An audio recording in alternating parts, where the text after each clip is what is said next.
Ladies and gentlemen, boys and girls, sergeant and troops, welcome you to Memorial Gardens today as the battalion hosts the Barrie Colts for Game 2 of this Eastern Conference semifinal series. We remind you you're in a non-smoking facility. Fans are also reminded the use of electronic cigarettes is prohibited inside the building. In accordance with OHL rules, access to the seating area is restricted while play is in progress. Fans, please be alert when in the stands during pregame warm-up the game and after stoppages in play. Pucks, sticks, and other flying objects can cause serious injury. Ladies and gentlemen, the consumption of alcohol is permitted throughout Memorial Gardens except in the washrooms. The following is an important announcement regarding Ontario Hockey League photography rules. Cameras that have professional lenses or lenses that are greater than 35 millimeters in size or SLR camera equipment are strictly prohibited in all OHL facilities without a valid Canadian Hockey League photography-specific pass. In accordance with OHL regulations, building security is required to evict any individual who attempts to use such equipment. Average Joe's Eatery and Patio Bar is North Bay's only year-round lakefront restaurant. On the shores of beautiful Trout Lake, we have been serving delicious food and stunning views since 1999. Indulge in one of our delicious menu items or simply sit with a cocktail in hand and watch the beauty of Trout Lake before your eyes. Check us out online at averagejoes.net or visit us in person at 3501 Trout Lake Road, North Bay. As a Canadore College alumni, you have access to perks. Canadore Alumni Perks. This is a lifetime membership that includes special access to great offers, opportunities to get involved, and so much more. Graduates can access discounts and special offers from businesses and hotels locally, across Canada, and internationally. Get information on special events and news, or access the alumni job portal. Keep in touch with Canadore's alumni office. Visit canadorecollege.ca/perks. Great things happen here. You rely on your vehicle to take you to the places that matter most to you. So bring your vehicle to the team you can rely on to keep it running at its best. Dave's Automotive. Tonight's broadcast is brought to you by Average Joe's Eatery. Average Joe's, where we want your experience here to be a happy one. 3501 Trout Lake Road. And good afternoon and welcome inside North Bay Memorial Gardens for Game 2 of the Eastern Conference semifinals between the North Bay Battalion and the Barrie Colts. Barrie Colts winning Friday night in the opener by a score of 3-2 in overtime. Kavanaugh getting the game winner just moments into the overtime period. I'm your host, Derek Lindeman, and you are watching Battalion Hockey here on the front line. Today's pregame show proudly sponsored by... The pregame show is brought to you by La Herda Imports, family owned and operated since 1995. Visit laherdaimports.com for more details. And again, I'm pleased to be joined by Ben Sargent for today's pregame show, as he'll be along all afternoon doing color commentary along with Courtney Kenny, who will be your play-by-play announcer for this afternoon's contest. Well, Ben, not to start the battalion wanted in Game 1. They came out on the short end, falling 3-2 in overtime, and Kavanaugh left all alone to pick up that game winner. Yeah, a very interesting game, as you said, Derek. I thought the battalion played an extremely good 40 minutes at the start of that game. In the last 20, that's when Barrie came. Battalion weren't playing as physical. They were giving up a lot more shots. At one point, they almost had double the amount of shots that Barrie gave up by the end of that period. They only outshot them by 10 shots. So they were getting well outshot in that third period. Of course, Brian Clark with the big equalizer at the early parts of that period. And then from there, obviously, we know what happened going into overtime with a very quick goal by Kavanaugh about almost 2 minutes into that period. And all of a sudden, when you look at what should have been going into that third period, a Game 1 victory for the battalion, and coming in here looking to sweep the home section of the first 4 games, now they're coming in kind of on their toes. It's going to be a very, very important Game 2. Yeah, and with that win, the Barrie Colts take over home ice advantage. Games 3 and 4 will be in Barrie on Tuesday and Thursday, and it looks like the front line will be down there in Barrie to broadcast those games for you here on the Frontline YouTube channel. Stay tuned to our socials, and we'll give you exact details if we're going to be down there, but we're trying our best to be in Barrie for games 3 and 4 this week. But first off, game 2, and let's take a quick look at our players to watch for tonight's game, brought to you by Mike, the financial advisor. Players to Watch is brought to you by Mike the Financial Advisor. If you have financial questions, he has financial answers. On Facebook, Instagram, and TikTok at Mike the FA. Tonight, or this afternoon, we're looking at a pair of playmakers, one for each team, both with 11 assists in the playoffs so far, and that's Evan Verling for the Barrie Colts, Matvey Petrov for the North Bay Battalion. Verling with one extra goal, where Petrov still without a goal in the playoffs so far. Yeah, and as you said, Petrov, we still haven't seen him take a lot of shots. Yes, he has 11 assists. We haven't quite seen him be the player that he was in January when he was taking a lot more opportunities, getting a lot more shots. So that's something that we got to need a little bit more from Matvey Petrov. But when it comes down to the assists and the playmaking, as you said, him and Verling, those are the top playmakers on each respective team, and it's that same kind of idea. Petrov has done a great job of being able to put guys, especially when he's playing with guys like Jackson and Ertel, he's playing with Romani, Bloom, all these players are kind of interchanging. What he's doing is he's allowing himself to get pucks into situations where other people can score. But I would like to see Petrov shoot the puck a little bit more. Yeah, Petrov still without that goal. Evan Verling, one of the overagers for the Barrie Colts, still without any entry-level contract from an NHL team. He's looking to prove his point and try and get one of those contracts. And I know the talk in the media room from the Tampa Bay scout was he was keeping an eye on Verling tonight and looking forward to see if he has what it takes to make the jump to the next level into the NHL. Battalion, one change in the lineup tonight. Drawing back in, we're going to see Alexander Lukin take the place of Wyatt Kennedy. Can the physicality of Lukin be a little bit to put the Battalion over the edge tonight? I think that's exactly what Ryan Ulan's playing with. Again, he's going to be back in that lineup with Nelson. If you look at the defensive, it's Winslow, Christopoulos, Lukin, Nelson, and then Hislop, Brustowski. And as you said, I think Alexander Lukin brings a little bit more physicality. He's a little bit of a bigger guy. And he does bring a little bit of offensive prowess as well. We've seen him jump up in the rush. We've seen him be a little bit more offensive-minded at times. And as you said, I think that physicality was something that was really missing in the third period, where they really did well in the first 40 minutes. What did they do in that first 40 minutes, Derek? They shut down Brant Clark. Yeah, Brant Clark took a big hit at the bench. Looked like he suffered maybe a midsection injury in the ribs or whatever. Played limited minutes in the second period, but I don't think he left the ice much in the third period. And that 4-on-4 where he got that equalizer, I think he was on for the whole 4 minutes, and that's going to be a key tonight, is can they contain Brant Clark? He is probably the best offensive weapon for the Barrie Colts. Yeah, and if you look at the two games he played prior, both in the regular season, when he rejoined Barrie, they played against each other twice. Battalion won both games, one at home, one on the road, 4-2, and Clark only had one assist in both those games. So that just shows how much they were able to shut him down.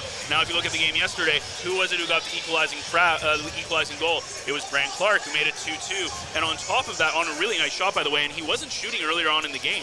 We didn't see him put a lot of pucks in that. We didn't see him have that scoring edge. We saw that a lot more in the third period, very similar to what we've seen from Ty Nelson in games past as well. So Brant Clark will be a big person that they need to shut down here today, and they can't let him be a weapon. The two games they lost against Hamilton, both those games, Clark did not play. Yeah, just trying to draw up the summary from last game quickly. Taking a look at those two players, Brant Clark and Ty Nelson. Clark having 3 shots on goal in that first game. Ty Nelson, 10 shots.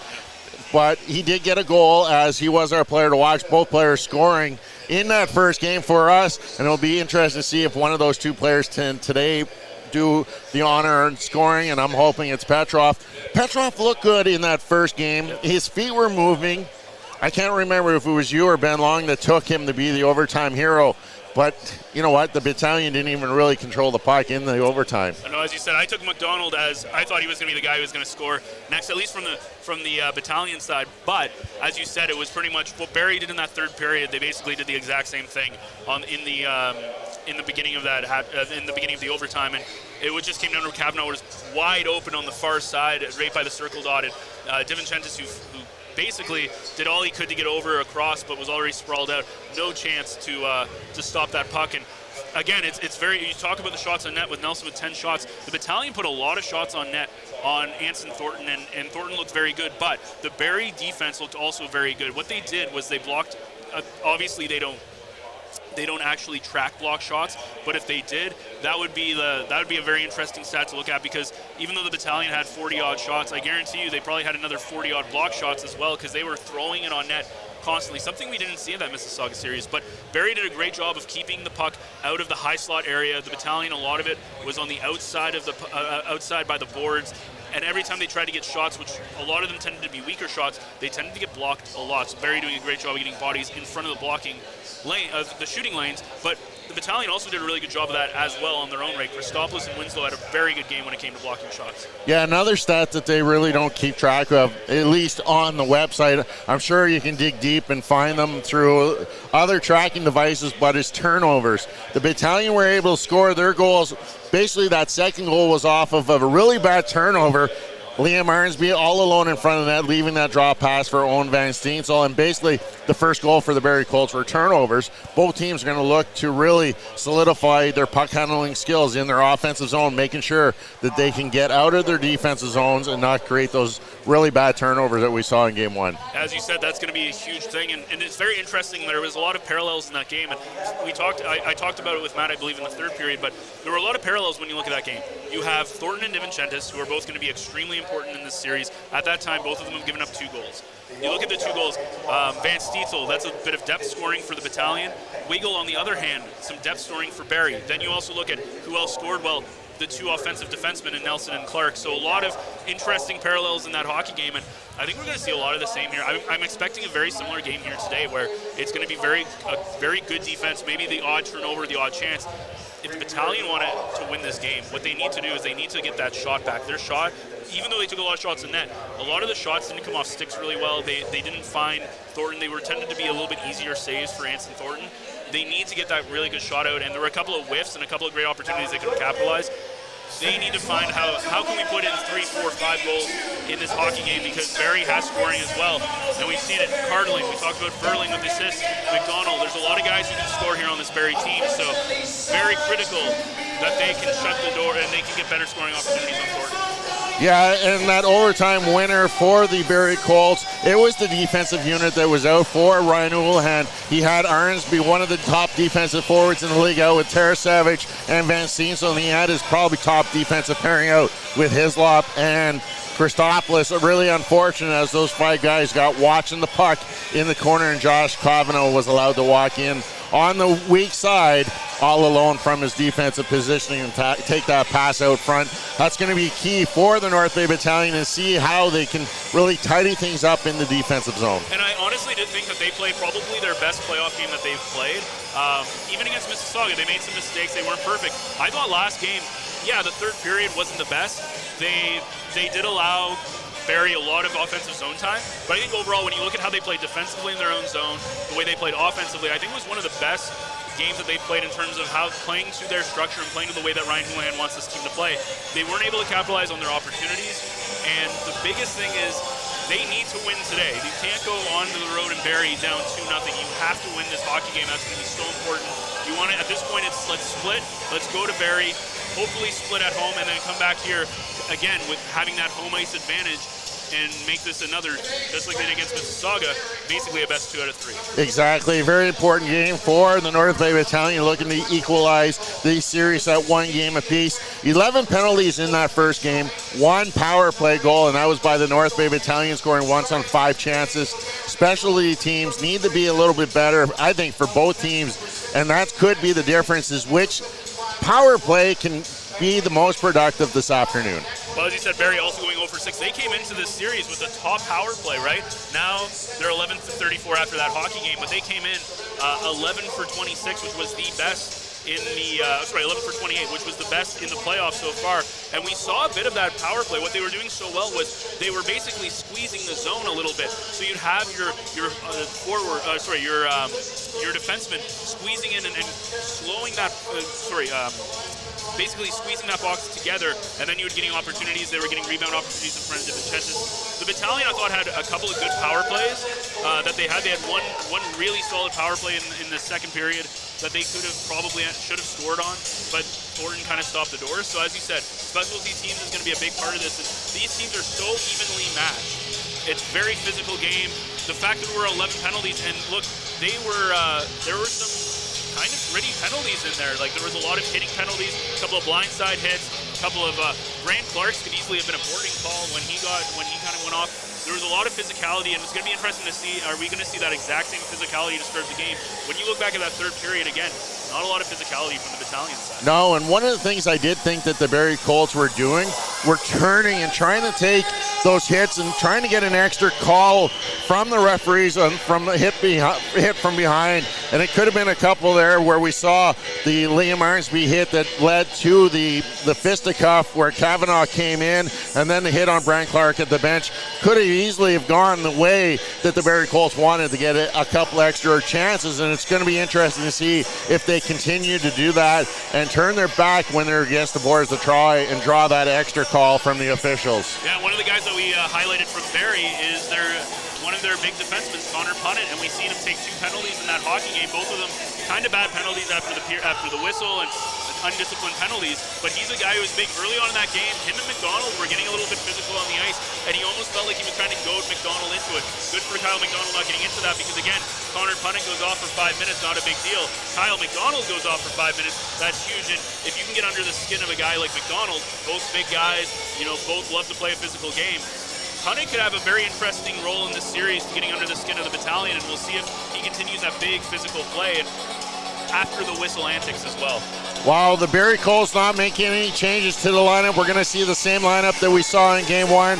Anson Carter getting the start again, Anson Thornton getting the start again for the Barrie Colts in goal. Dom DiVincentis getting the start for the North Bay Battalion. 2 really excellent goaltenders that were on par to their game. Anson Thornton needing to make 39 saves in that victory on Friday night. He's going to have to stay the same and play an identical game today if the Colts want to come out with a victory. As you said, Anson Thornton looked absolutely fantastic. He was very solid. I thought the Battalion didn't take the best shots, and I said that earlier in this pregame show.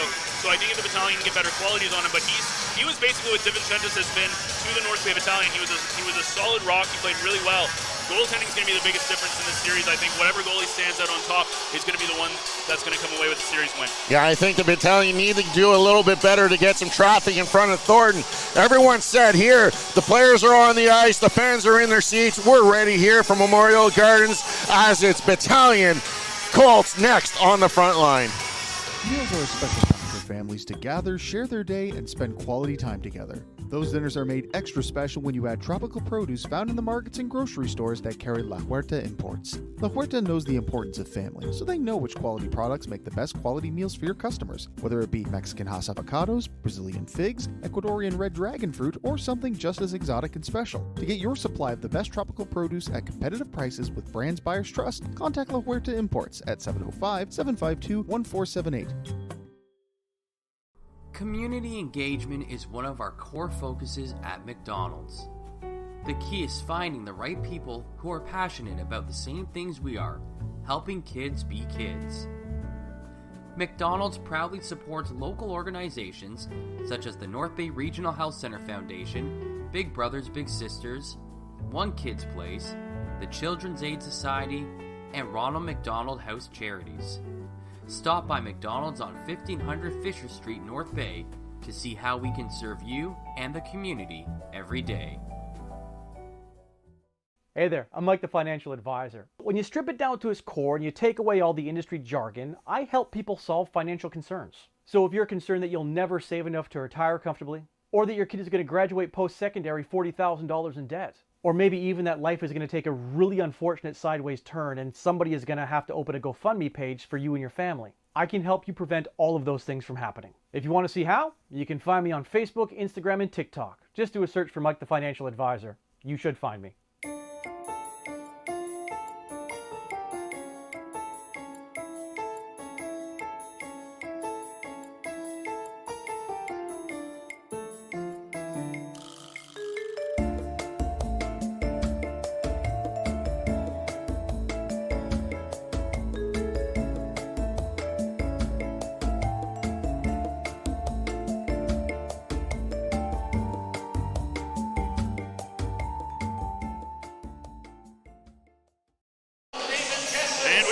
Memorial Gardens. It's game 2 of the Battalion and the Barrie Colts. I'm Ben Sargent alongside with Courtney Kenny. And Courtney, a good first 2 periods for the Battalion at the beginning of that game, but found themselves behind in the 3rd period, and then, of course, overtime. Kavanaugh, the big overtime hero for the Colts. Yeah, unlikely source there. Josh Kavanaugh had 1 goal all regular season long, and then he comes out and breaks the heart of the 7th man here in North Bay in game 1. Of course, if you're at home right now wondering why you can't see our ugly mugs, well, it's because we don't have a camera for this one. So we apologize for that. But you are wearing a tie. Yeah, you came prepared. Anyways, you'll have to deal with Sarge's face and the Battalion logo, of course, as we're about to get ready for puck drop here for game 2. Public enemy number 1, Brant Clark, out there on the ice for the Colts to start this one. Blew a kiss to the crowd last time after he scored his equalizing goal. As he gets a touch right off the faceoff, and we have a delayed penalty already, as it's going to Justin Ertel for slashing 7 seconds into the game. Well, I think that must have happened right off the draw, because that referee, again, the referee that was right by the penalty box to start the game, had his hand up almost immediately, so didn't quite see what happened there, but Ertel definitely, he must have done something right off the face-off, as he would have been faced off against Ethan Cardwell. Good news for the Battalion as they killed off all power play opportunities to the Colts in game 1. 0 for 6 for the Barrie Colts, and they came in again, number 1 for the penalty kill. Or on the power play, in round 1. Puck has already dumped down the ice, and Clark will have to chase after as the goaltender Anson Thornton gets a hold of it, with Clark picking it up. The Colts in their road whites are going left to right to start this period. The Battalion in their home greens are going right to left as Clark has it deep in Battalion territory. He's taken off the puck and then holds on to Paul Christopoulos as well. But the Colts have possession below the goal line. Up to the near side half wall. Vierling with it, over to Clark. Clark walks the line, gets back to Vierling, in deep. Good chance there, and Jelsma scores. It's 1-0 Colts here early on the power play as Barrie gets a gift early. Well, this all starts, the puck goes around the boards trying to find the defenseman, and it hits the referee's skates, and the Battalion almost got a gift as Arnsby had a chance to clear, and he couldn't get a good shot away. Barrie was able to hold it in, and some good passing needed and tight into the high slot area where, of course, as you said, Jelsma right there to put things home, and now all of a sudden, very early 1-0 lead for the Battalion. For the Barrie Colts, and not where you want to be. If you're North Bay, of course, already coming to this game down 1 game. Bo Jelsma with his 3rd of the playoffs, and if North Bay's historical accuracy is anything, in the first round they didn't win a game in which they didn't score first. Yeah, that bodes really well. We talked about how important this game's going to be. You go into Barrie down 2-0, puts a lot of pressure on you as a team. All of a sudden, Barrie now has the home ice advantage. They go in. If you split those games in Barrie, you're now 3-1 coming home on Game 5 on Saturday. So you basically force yourself into having to win both games in Barrie, where if you can find a victory in this game, all of a sudden you're kind of looking at, hey, if we can split or win both, then you're in a good spot. Akey with the puck off the face-off, and the puck is knocked down to the Battalion zone. And the Battalion have now played more seconds off that face-off than they did off the first face-off without being penalized. That bodes well. The Battalion in the regular season, I think, had 2 or 3 wins, too, when they didn't score first. So It's not a good historical stat for the troops. But with the playoffs, anything can happen, right? So it's going to be interesting. But if you're the Battalion, it's how do we find one by Thornton? They still don't have, obviously, only 1 shot on net so far in this hockey game. But how do we find one by Thornton in the next 9 minutes or so? Hache misses the puck. Bloom down to the offensive zone, goes cross ice to McDonald, who takes the shot, and it's blocked in front of the net. Net kicked out to the line to Nelson, who takes a hit, but keeps the puck in. McDonald gets the puck back to Winslow. In deep for Zito. He misses it. Clark picks it up. And now the Battalion chasing after it in the cold zone. As it comes out to the middle of the ice, Zito took the shot. Clark, a good defensive play on McDonald, takes the shot. It's off the side of the net. Zito behind the net. Tries to get the puck up ice. York's going to get to it first, but he can't clear as Nelson keeps it. Takes a shot! He scores! Kyle McDonald ties it! Minute and a half into the hockey game. We're tied at 1. Well, you believe in luck here. So that puck is going to go out of the zone, but it hits a stick that got broken from a Barrie player earlier on in this play. Keeps the puck in. Nelson's able to take a shot from the net. McDonald's able to tip it home. And we talked about how the Battalion need to get back in it right away. And about 30 seconds later, all of a sudden, this is a 1-1 hockey game. And I'm telling you, if what we saw in game one and so far in the first minute and a half, this is going to be a really exciting series. Should be indeed. These two teams have met 3 straight years. The first 3 years North Bay was in the playoffs, or in North Bay. North Bay taking 2 of the 3 series. First 2 were dealt in 6 games. And then the third one was a sweep by the Colts. And that was kind of North Bay's last gasp at that core that came to North Bay from Brampton. Arnsby back to the point, can't keep it in as Christopoulos beaten to the puck. The Colts have numbers, another chance there as Cardwell tips it wide. As it could have been a 2-on-0 quickly. Back to the point, Frasca can't hold on to it. Now Van Steensel going the other way to lead the attack over to Arnsby. These two connected on a pretty play in game 1, and Arnsby just throws the puck lazily on net, and Thornton's going to cover that one up. What a strange start to this hockey game. It feels like we've already played about 2 periods at this point, and it's been not even 3 minutes so far. But as you said, a lot of weird bounces happening. One goes right through the wickets of Christopoulos, and then he's on a foot race that, being a defenseman, he's not going to have the speed as some of the high-end forwards for the Barrie Colts, and almost turns into a prime chance to make this 2-1 Barrie. Procession thrown under the dot, given to Wakely, but Wakely loses the draw, and Wakely, try and say that one 5 times fast. Bruskowski with the puck in the neutral zone, throws the puck right back in. Cholach on it first. Cholach around the end boards, gets the puck up quickly, but Hislop's going to get to it first in the neutral zone and dump it right back in. That would have been offside. Out Romani touched it, but he doesn't. Cholach now behind his net, over for Akey. Akey flips the puck up and out of his zone. Bruskowski bats the puck away and keeps it from going down to Troops territory, but the Colts regain it in the neutral zone. Now Cholach into the Battalion zone. Good stick there by Hislop. Keeps him from creating a play. And now the puck behind the Battalion end, but it comes out to Brant Clark, but Wakely gets to it first. Wakely up the ice for Hislop. Hislop can't clear the zone as they battle for board possession now of the puck. McDonald in there for the Colts.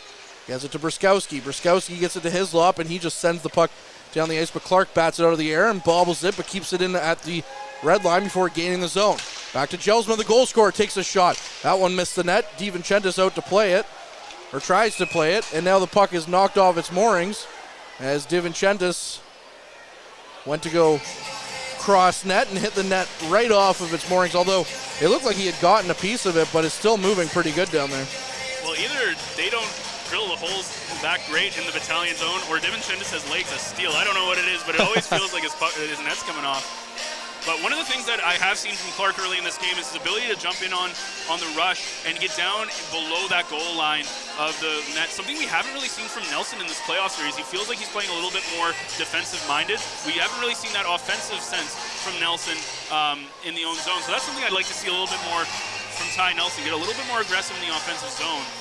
And just trust your team to kind of be able to support you on the defensive end. Punnett takes the shot off the face-off. It goes wide.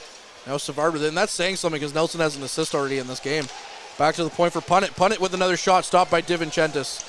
Jelsma with the puck behind the net, putting all sorts of pressure on the Battalion. Ertel flips the puck out, can't get it out of his zone, and then a misplay on the stick handle, gives the puck up to Petrov. Petrov down the ice, stops up, takes the shot, he missed the net. He was in alone and he missed the net. Matvey Petrov looking for his first playoff goal here this season. As now the fans cheering for a hit as the puck is knocked in front of DiVincentis, and Ertel just flips the puck out to safety into the neutral zone. Punnett, the local product, throws the puck in. Former Powassan Voodoo to Ty Nelson. Nelson to Jackson. Jackson up. Or rather, that was Lucan that was looking for Jackson, as Lucan's making his reappearance in the playoffs, his first game here in this series. Up to Matthews. In for Hislop. Hislop in the corner. Flips the puck up for Bloom. Bloom slowly out of his zone to Zito. Zito gains the red line and throws it in on Thornton. Thornton looks up, doesn't like what he sees, so he just covers the puck up, and we'll have a whistle there. We'll go back to that Petrov opportunity. Brant Clark misplays a puck, gives Petrov a perfect opportunity to try to get a good chance, and even makes a nice little play around Hache as well. And unfortunately for him, his shot goes a little bit wide, but Thornton has played very, very good in this series so far. It almost feels like him and DiVincentis have felt very similar in the way that they've played, and that they've both been very good in their respective nets. And it's going to be which goaltender cracks first. I think that's going to be the biggest difference maker in this round. If I was a betting man, I wouldn't bet against Dom DiVincentis, but anything can happen. Vierling in deep for Winslow. Winslow battling for the puck, loses it to Frasca, but he promptly loses it to McDonald, and it's up to Bloom. Bloom past the blue line, tried to find Zito up ice, but his pass is negated, and Akey has it in his own zone now. Akey to Cardwell. Cardwell goes for a skate behind his net. Comes back up the ice, nearly had his pocket pipped by McDonald. And now Bloom gets it up to McDonald. McDonald in, takes the shot. He picked his corner, and it's just up and over the net. Now the puck out to the neutral zone for Christopoulos, up for Bloom. Bloom on the attack once again. Stops up, gains the zone, takes a sharp angle shot, turned away by Thornton. And Zito had the rebound on his stick, but it was knocked away. Now up for Tarasevich. Tarasevich knocks it back into his own zone, and Winslow chases after it. Winslow in the corner, gets it up for Van Steensel. Van Steensel, nice one-touch pass there to Zito, who promptly deposits it to Christopoulos. Now to Tarasevich. Tarasevich with a shot. That one's blocked by Kavanaugh. Christopoulos cross ice, finds Arnsby, takes the shot. Big windmill save there by Thornton. The red light did go on briefly as well, but Thornton, Mr. Showboat in net on game one, proving that he likes to keep going with that showboat. Yeah, and Arnsby might have held on to that puck a couple of seconds too long, as he almost needed to take that shot right when as Thornton was coming across his net, and he decides to hold on to it. Maybe he just didn't get a good feed. It was kind of hard to tell because he's on the far side, but either way, Arnsby, who has a good shot but is definitely not a Kyle McDonald, was not able to get it by Thornton, and Thornton with a really nice glove save. Wakely with a shot off the draw, hits the netting and goes out of play. I was talking about this with Chris Dawson and Harrison from the Garrison in the first game. You know, we talk about the showboat where he grabs the puck and then he makes a windmill. Reminds me of someone I played center field with back in the day. That was good. Who was on his feet, grabs the ball, and then dives. Yeah, that was a good catch. Holy crap. That was a good Gold one. Glover, Ben Sargent over here. That was a really good catch. It was a good, I'll give it to you. Jelsma into the Battalion zone. Just got to make it look good. Flips the puck in for Savard. Back in for Clark. Now Nelson with it behind his own net. Gets it up to the mid or near far side half wall to Tarasevich, who leaves it for Arnsby. Arnsby gets it up for Van Steensel, and Arnsby continued to skate offside when Van Steensel was well behind him. I don't know what was going on there, and then Van Steensel tried to dump the puck in and hit Arnsby, so we'll get an offside call here. As he said, he feeds it backwards in the side, and probably didn't realize that Van Steensel was so far behind. It was way offside. But one of the things that we have seen, the shots on net starting to creep up now, 4-2 in favor of the Battalion. One of the things the Barrie Colts are doing really well defensively, though, is, again, they're not allowing the Battalion to have really good shot opportunities, and they're giving Thornton the best opportunity to make those saves. That's why you got to capitalize on those chances, like the Arnsby one earlier. As the puck's back into the Battalion zone, Bruskowski up for Romani. Romani goes to the middle of the ice for Wakely. Wakely banks it off the boards for Procession. Procession leaves it for Romani. Romani tries to dipsy doodle his way in. Gets the puck back to the point. Tried to get it past Chisholm, but it was blocked by a skate. And now Akey goes the other way. Akey gains the zone, and that's going to be offside against the Colts, as he just hesitated briefly coming across the blue line, and that meant all of the white jerseys went across and stopped it up. Does that break his heart? Is Akey break your heart? Yeah, I was holding on to that one. I've been holding on. I've been not hoping, but if he ever scored, that's what I figured I would use. Yeah. But I'm sure other people have used it too, and I'd rather use it on an offside call for sure. Nelson. Also, the look you gave me on that one, you were like waiting. I was waiting, yeah. Petrov. I was holding that one in since the last game. Gets it out back to the point for Punnett. Punnett with the shot. That one's blocked by Ertel. Another chance stopped by DiVincentis. And now Ertel back to his feet. Gets the puck up and out of the zone. But the Colts quickly back on it. Can't get it back into the troop zone, though, as Lucan takes a hit to make a play. And now Petrov into the zone. Makes a cross-ice pass for Jackson, and it just misses him briefly. Or barely, I should say. Lucan. Up ice for Ertel. Ertel goes cross-ice looking for Nelson. Nelson with the puck in his own zone for Petrov. Petrov. His pass blocked by the Colts, and Clark goes back in and has the puck in the corner as he avoids a hit from Nelson, who's coming in like a freight train. Cardwell skates around the zone, takes the shot. It's off a skate, and then Frasca tried to get another chance, but that was blocked by the Battalion too, as he would have had DiVincentis out of position. Now knocking Clark to the ice was Winslow. Fans here appreciate that after his little antics after a tying goal in the first game. Now to McDonald. McDonald in. McDonald scores! Upgraded to a double Big Mac! It's Kyle McDonald with his second of the game!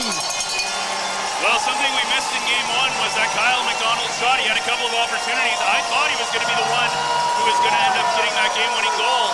And here today, he gets a beautiful tip from Nelson about a minute and a half in, and now here he does all this work by himself. He goes around the Barrie defender, finds top shelf blocker side on Anson Thornton, and all of a sudden, it's a 2-1 Troops lead, and you got it again. It's taking advantage of those opportunities, and right now, the Battalion have had many more opportunities in transition than the Barrie Colts have had. 9th of the playoffs for McDonald, 9th in 8 games played. Kyle McDonald, the overager, has come to play in this postseason. Up for Bloom! And Bloom couldn't get the shot away from a pass from McDonald. He couldn't get the puck to settle. And that all started with a hit on Clark in the corner. That goal for Kyle McDonald. So either way, Brant Clark, whether it's defensively or offensively, he's going to factor in on most of the goals, it feels like, here in this series. Thornton's goalie stick goes flying into the corner. I don't know how he lost that, though. Now Cholach's stick blows up, and he has to go and get another one. Now the Colts in transition. Cardwell goes cross ice, gets it to Punnett. Punnett, you know he's going to want to get a goal here against his hometown team. Flips the puck down the ice, so is the Battalion to Kavanaugh. Kavanaugh right back out into the neutral zone, but Tarasevich comes away with it, gets it to Van Steensel, and we're going to get a stop here on the offside call as they've judged Tarasevich's pass back to Van Steensel to be offside. Well, no matter how you face it, if you're the Battalion, obviously they played Mississauga, they didn't play their best hockey, and now you're playing Barrie, and this is the kind of competition that you're going to see from now on. If whoever wins this game, you assume is probably going to play Ottawa, or you play Peterborough. So the competition's not going to get any easier. Then you have to assume you're playing like a London, potentially, maybe a Sarnia in the finals. So the Battalion have to get used to playing this style of hockey, and they need to prove that they're a team that can go deep and find themselves playing out in the West Coast. Hislop up the ice to Arnsby. Arnsby flips it down to Van Steensel, who then flips the puck down. Then he gives a big shot there to Kavanaugh that goes unnoticed, as it was well passed. Now Arnsby with the puck. Just overskated it. McDonald has it. Now Jelsma, the goal scorer here for the Colts, gains the zone. Well offside was the Colts on that one. Fans making the call on that one, but play continues. Now Tarasevich up the ice for his captain Arnsby. Arnsby down against Hache, tries to take a shot. It's blocked by the defenseman. And Clark gets to it and shovels it up for the mid-side half wall, but Procession gets to it. Gets it back to Nelson. Nelson walking the line, stops up, takes a shot. Just missed the net there. Clark battling with Procession. Procession comes away with it. Back to the point for Lucan. Lucan cross ice to Nelson. Nelson walks the line again, takes another shot. That one was too high and hit a body. Now Hache and Wakely battling for it, but Wakely wins it to Procession to Romani. Romani in for Procession, takes the shot. Or that was Nelson rather, and Jelsma down on the ice. Now a breakaway here for the Colts, takes the shot. And that's stopped by DiVincentis on Savard. Lucan and Savard also exchanging some words. As Ryan Houlihan said, as we'll get to our mid-period break here, as Ryan Houlihan said at the end of the last game, he wasn't surprised it got to be such a heated series quickly. It looks like things are heating up here as well. On the ice, we'll be back on the other side of this. This period is brought to you by Canadore Alumni Perks. Get information on special events and news or access the alumni job portal. Visit canadorecollege.ca/perks for more information. And we welcome you back inside North Bay Memorial Gardens. And of course, we have Derek Lindemann down between the benches. Derek, it's a rivalry series. The Battalion are up 2-1 halfway through the first. What's the temperature like at ice level? Right where it left off last game. Battalion are starting to use their body early again. Every time Clark has that puck, you got to get a body on him. And they were able to do that. As a result, they were able to capitalize for that second goal. Kyle McDonald on fire, 2 goals already in this game, and the Battalion has to keep the physicality going and keep the pressure on the Barrie Colt defenders. Back at you, Courtney. Derek, before we let you go real quickly, I wanted to ask you, these two teams obviously don't like each other. It was very evident in game 1. What's the temperature like between the benches now? It's hot. It's heated up here. Arnsby's already got a few words in, asking if Kavanaugh wants a little more of what he got on Friday night. Perfect. Thanks so much, Derek. We'll hear from you as the game goes on, of course, as we're back underway here at the Gardens. Clark knocks the puck down behind the net for the Battalion, and the Colts are on the attack. Battling along the near side wall, Bruskowski has a Colt up against, pinned against the boards. And it looks like Barrie's going to come away with it. Hache takes a shot. DiVincentis makes the save on that one. Up high on his chest protector. And didn't let the rebound come out, so we'll get another offensive zone draw here for Barrie. I don't know how that chirp works, though, where he says he wants more of what happened in game one. Yeah, because Kavanaugh scored the winner, yeah. So Good point. I was thinking about that, I'm like, that's maybe not the best chirp to have. I mean, he did demolish him in the corner. He did, yes. But at the end of the day, the only thing that matters is who wins, who loses. Oh, yeah, right? exactly. And as of right now, Barrie has the 1-0 series lead, but the Battalion have a 2-1 lead here in game one, halfway through the first period. 9:11 left. Shots are deadlocked at 5. Beaudouin comes in as Matthews has shown the gate from the draw. And Beaudouin wins it back to Cholach. Cholach over to Akey with a one-time attempt. It misses the net. Looked like everybody missed that one as well. Beaudouin in behind the net to Lucan. Lucan loses it. Zito comes to help out. And now McDonald has it. McDonald throws the puck cross ice to Bloom. Bloom trying to get past Akey. He's stopped up, and Cholach gets to it first. Now Beaudouin going the other way. Beaudouin taken to the ice by Nelson. Lucan in his own zone gets it up to Zito on the near side wall. Zito takes a hard hit to send it back to Lucan behind the net. Now up for Zito from McDonald. Zito walking and gets it to Bloom. Bloom stops up, tries to find Zito, but there wasn't enough space to make a play there, and the Colts have possession and gain the red line and flip it down before McDonald takes out Ty York along the boards, much to the applause of the seventh man here in Memorial Gardens. Connor punted in his own zone. Stops up, sends the puck cross ice, and now Vierling gets it to Cardwell, who flips it right back in. Kavanaugh sends it right back up to Vierling at the blue line. Vierling stops up, gets it to Frasca. Frasca in front of the net looking for Cardwell. DiVincentis got a piece of that one first and stops that attempt. Now Winslow cross ice for Van Steensel. Van Steensel gets it to the boards and dumps it down for Punnett. Now it's Vierling with it. Vierling up through the neutral zone. He gains the Troops zone. He's taken down. Arnsby taken down as well. And now Tarasevich battling for possession. Tarasevich just throws Punnett to the ice as Punnett came in to hit him, so he didn't really have to push him too hard as the momentum kept him going. Cardwell takes a shot. It's off a stick and up and over the glass and into the netting, so we'll get another stoppage here with 7:31 left in this first period. Battalion getting very lucky they didn't get a penalty on that last rush too, as Arnsby got a little bit of a stick up on the Battalion player, on the Barrie player, and sent him to the ice and right in front of the referee, but the referee lets it go. But again, we talked about power play. 11 penalties between these two teams in game one. I'm sure both coaches were telling their teams we can't take that many undisciplined calls. A little bit more even than it was, it seems, in Kitchener, so nobody getting fined here today, it feels like, from comments made. Jackson gains the zone, gains the red line, flips it in, and Clark gives him a little nudge, and then Hache comes out with it, tries to clear the puck out. They do. Jelsma leaves it there, and McDonald coming in, tries to get around Hislop, but Hislop doesn't let that happen.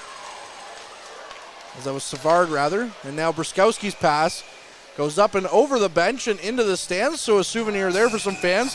And then Jackson and Savard have some words after the play.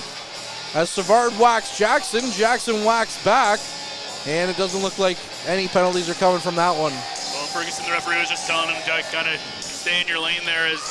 I'm sure Savard has some words for why Jackson didn't give maybe a rough. But, you know, these referees hear all the stuff that's said between these two teams, and if you've ever heard referees talk, they're not afraid to give it back to players. No. Procession knocks the puck down to the Colts zone. Akey with it. Flips the puck back around behind his net. Gives it away to Procession, though. Procession sends it right back around behind the boards for Wakely. Wakely and Akey collide. And the puck is sent down the ice. Procession out for Wakely. That's a high stick for the Battalion, but the Colts touch it first, so it doesn't count. Barrie with the puck in their own zone. Cholach battling for it. Tries to come away with it. Now Wakely battling in there as well. Gets it up to Bloom at the far side half wall. Nelson with a shot. Tipped by Wakely. Wakely with another chance. What a save by Thornton. Oh my goodness, now Wakely and Weigel getting into it after the whistle. As he was right there for the rebound, and I guess Weigel didn't like the extra whack. Well, when you watch Thornton play, it reminds you a lot of, and I made the comparison a lot, it reminds you a lot of Dom. He makes a lot of these big-time saves, and he has really stood on his head in this series so far, and he's been a big reason why Barrie has stayed in this hockey game and in this series. And again, if Barrie, depending on how the series goes, Thornton might be one of those guys you look back at and say, he's a big reason why Barrie did so well. And the same thing I think could be said with the Battalion on Dom's side. And that's why I keep saying I think goaltending is going to be a big part of this series. Bloom battling for possession. Can't get any chance on that one, though, as now Nelson has it. Nelson walking around in his own zone, throws it up the ice. Kavanaugh stops that one. Flips it right back in, and Divinchettis out to play it. Leaves it for Hislop. Hislop goes around the boards to McDonald. McDonald walks it right back in, deep into his zone to Nelson. Nelson up ice for Zito quickly. Zito looks for his troops to help out, and he just carries the puck back into his own zone and throws it up for McDonald. McDonald tried to tip it in, but now Zito has it coming into the zone. But McDonald picks up the loose puck right back in the neutral zone. Back to Nelson. Cross ice for Hislop. Hislop down the ice. That's going to go for icing against the Battalion, as Punnett is the first one there. And the Colts will get an offensive zone draw here with 5:27 left. Well, Punnett and McDonald exchanging some words after that play, and him and McDonald kind of got into it early on in game one. Nothing came out of it, and obviously McDonald being kind of a big guy, he's not afraid to throw his body around, but he also has to be smart knowing how good of a goal scorer he has. He's over a goal per game guy in this playoff, and you can't have him going off to the box pretty much at all, as he's a big part of kind of the penalty kills, power play, the 5-on-5 game. He's going to be very missed next year. He will be indeed. Clark at the neutral zone gets his pocket picked by Bloom. Bloom into the Colts zone, gets his pocket picked by Clark, and now the puck's out for Tarasevic, who takes a shot, and that one hit a body and just went wide. Back to Christopoulos at the point. He throws the puck on net. It squirts by as Arnsby got a piece. Thornton didn't see it until the last minute. And now Christopoulos battling to keep it in again, but the puck does come out to the neutral zone. Winslow sends it right back into the Colts zone, and Tarasevic gets to it first. He throws the puck back in for Van Steensel.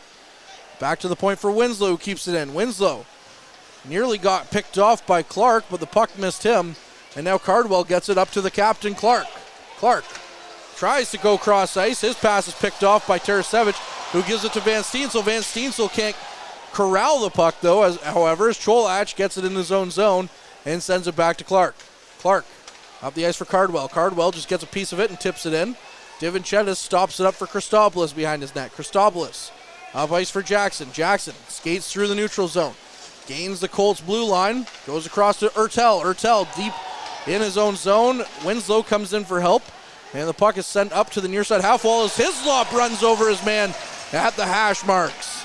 Now sent back down the ice quickly. The Colts have a quick 2-on-1 developing. As they try to go around, they get a chance, and it's just tipped wide of the net. Hislop tries to get another chance. Gelsman with a chance in close is turned aside by Divinchettis. Jackson with the puck in his own zone.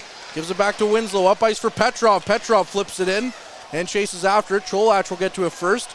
3:40 left here in this first period. Battalion lead 2-1. McDonald into the troop zone. Takes a chance there, but he takes a hit and now gives it up for Petrov. Petrov walking the line, gets it to Ertel. Ertel back to Petrov. Petrov walking in, goes cross ice for Jackson. He scores! Kyle Jackson with a wide open net makes it 3-1 Battalion. Well, we talked about how Kyle Jackson wasn't really getting a lot of production at the beginning of that first round, and then he turned it on for games 5 and 6, which was 3 goals in 2 games. And here we see him make a very good defensive play in his own zone, coming back to cover for Hislop on a 3-on-2. And then on the other side, as soon as Petrov had that puck, I was thinking, he should shoot it. He's been passing it a little bit too much. And as soon as he passed it, I was, here we go. But Thornton he cheated on that shot, thinking Petrov would shoot it. It had a wide open net, and Kyle Jackson rips it home. A very smart play by Petrov and a very good finish by Kyle Jackson, and now all of a sudden a huge 3-1 lead here with about 3 minutes to go in the opening frame. Kyle Jackson is 4th of the playoffs, putting up some respectable numbers now.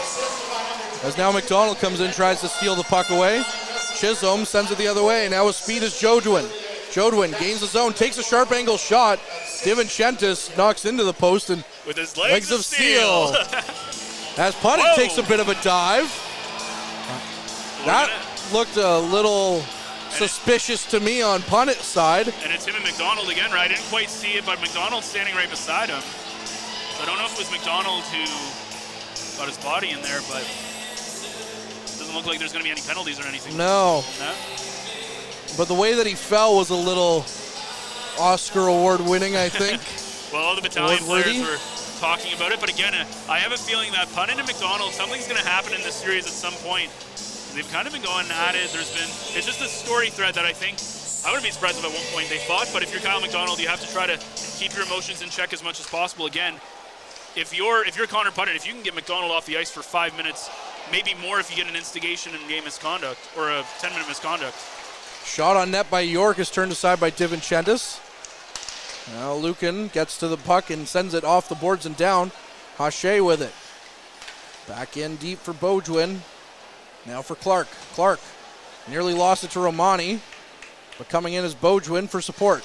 Petrov now behind the net, out front for Romani. Big save there by Thornton as Romani was right on the doorstep with the puck. Going the other way now, Barrie flips the puck in cross ice. Hislop gets to it. Hislop, quick stretch pass up for Petrov. It works out as he gets it to Romani. Romani muscled off the puck by Cholach. Bruskowski coming in for support, loses it to Cardwell. Cardwell going down the ice with Frasca. And now Cardwell gains the zone, gets it back to Akey. Akey with the shot. He misses the net. Now McDonald's going to get the rebound. And he gets it to the neutral zone and slows things down before he gets to the cold zone. Now Zito with it. Zito gains the front of the net. Take a backhanded chance as he was going around his man. And it's turned aside by Thornton. Now McDonald has possession out front. McDonald twisting and turning, takes the shot. That one's blocked by Cholach. Bloom for Frasca. McDonald battling with Frasca now, but he gets the puck out to the middle of the ice for Akey to Cardwell. Cardwell carries the puck in. Hey, Winslow gets the puck or stick slashed out of his hands. No call coming on that one. Now Jelsma back in for Punnett. Punnett in his own zone, slowing things down. 1:20 here left in this first period. Battalion up 3-1. And he sends the puck up for McDonald. McDonald comes in, takes a shot cross ice. It hits a body. Jelsma tries to corral it. And now Kavanaugh has it. Kavanaugh in the corner on the near side of the battalion zone. Zito comes in for support with Winslow. And McDonald does the same. Now Christopoulos in there battling to move the puck. Less than a minute left here in the first period. Battalion up 3-1 as the puck finally squirts loose. Zito gets it up for Arnsby, but it's kept in as he got it off his skate. Now Winslow back to Zito. Zito, nifty little move there. Nearly negated though because of the linesman. Then a hit from behind on Zito. Fans already getting on the refs here in the opening 20. Arnsby now battling for it. Punnett will take a penalty on that one as he whacks Arnsby, who now Punnett is dropping the gloves. Punnett in there dropping the gloves. No battalion players dropped the gloves yet, but Punnett throwing some fists around. And we're getting a whole line going on here. I think Procession's taking on 2 Colt players by himself. It looks like it. Now Nelson's in there. That's Lucan. Oh, that's Lucan, yeah. Arnsby the only one not in on anything. Now he comes in pushing over a guy. There's 2 scrums right now on the ice. There's Ertel and someone else with 2 Colts players. And there's 3 Colts players and 3 battalion players by the net. As Kavanaugh getting into it with Nelson. Lucan getting into it with McDonald. This always happens at the end of a period, doesn't it? And the referees are like, we just want to go in, and now they're going to have to figure all this out. Yeah. Again, it was kind of a bad hit from Punnett on Arnsby as his head was kind of near the boards and he gets hit right in there.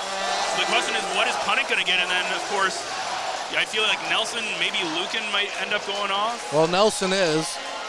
So the battalion had the initial power play chance. Got to think Kavanaugh's probably going with Nelson. It looks like Savard's being shown the gate here. So Punnett should definitely be going to the box. So Punnett, I think he's still on the ice collecting. Oh, no, that's not him. Oh, Punnett's over there somewhere. Yeah, Punnett's going to go on off. The bench. The question just will be, is it going to be just a 2-minute boarding call? Is it going to be... He dropped his gloves. Or he dropped, yeah, as you said. He was throwing punches. So there's going to be a lot to figure out with 32 seconds to go, but what seemed, I was going to make a comment about how this was a pretty clean period outside of that opening slashing call on Ertel, and all of a sudden, with about 19 and a half minutes later, all hell breaks loose. and this has kind of been building since the last game. We did see obviously a fight with Kavanaugh and Arnsby yesterday. No, it was Kavanaugh was off hurt. Yeah, so we saw a little bit of stuff, but so Punnett was being assessed the original penalty, and he's not in the box yet. Kavanaugh's in there and Nelson's in there. How does that compute right now? It's kind of confusing. Yeah, they're gonna have to figure this one out. There's 2 minutes on the board right now. So Punnett's now on Ty the board York's right coming now. across, yeah. So Punnett's on the board with his 2 minutes, so that must be just either a check from behind or rough. As you said, York goes to the penalty box. Did they send Punnett straight to the dressing room? Or is this going to be one of those Zito got a penalty but then played a shift afterwards? It could also be, yeah, if he was sent to the dressing room, it definitely could be a misconduct situation, but we'll see. We'll have to see what happens, or if he had fighting. But right now it's a 2-minute power play, it looks like, for the Battalion, and it's York and Kavanaugh, so we're going to have to wait to see what the calls are going to be as. Unfortunately for the Battalion, Ty Nelson, one of their best power play quarterbacks, is in the box. But yeah, we'll have to wait to see what the calls are. I'm going to rely on you, Ben, while I call the game a little bit to figure that one out. As it's Winslow to Petrov. Petrov back in for McDonald. Gets it back to Jackson. Jackson with 20 seconds left in for McDonald. McDonald back to the point for Winslow. Goes cross ice for Petrov. Petrov on the far side to the near side for Jackson. Jackson flips the puck in, and that one's negated by Hache. But McDonald coming in trying to get another chance. 10 seconds remain here, as that might be an intermission report. Jackson looking to take the shot. That one's blocked, and that'll do it here in this first period, as we'll have the Battalion and Colts second period coming up on the other side. The Battalion end this period up 3-1. Shots 9-8 in favor of the troops. They'll have a minute and 28 on the man advantage to start the second period, I should say. And Ben, how are we feeling after 20 minutes? Again, the Battalion played very, very well, and I think they played very similar to how they played in the first period. Obviously, the biggest difference, they put the puck in the back of the net. Kyle McDonald with a pair of goals, and we saw Kyle Jackson on a beautiful pass from Petrov to get his 12th assist and Jackson's 4th goal of these playoffs. So overall, you got to be very happy you have a 2-goal lead going into the second 20. Well, we'll have a breakdown of all the penalties coming up in the second period, or in this first intermission, I should say, as Ben Sargent and Derek Lindemann will take you through all that.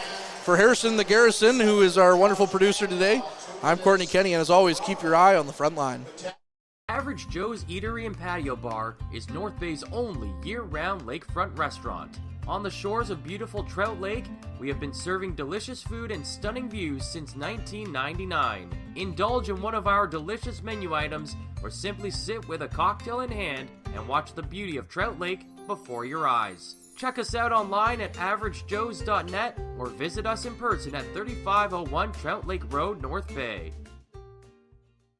As a Canadore College alumni, you have access to perks. Canadore Alumni Perks. This is a lifetime membership that includes special access to great offers, opportunities to get involved, and so much more.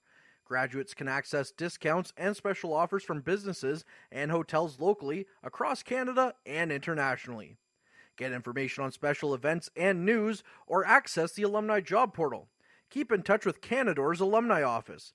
Visit canadorecollege.ca/perks. Great things happen here.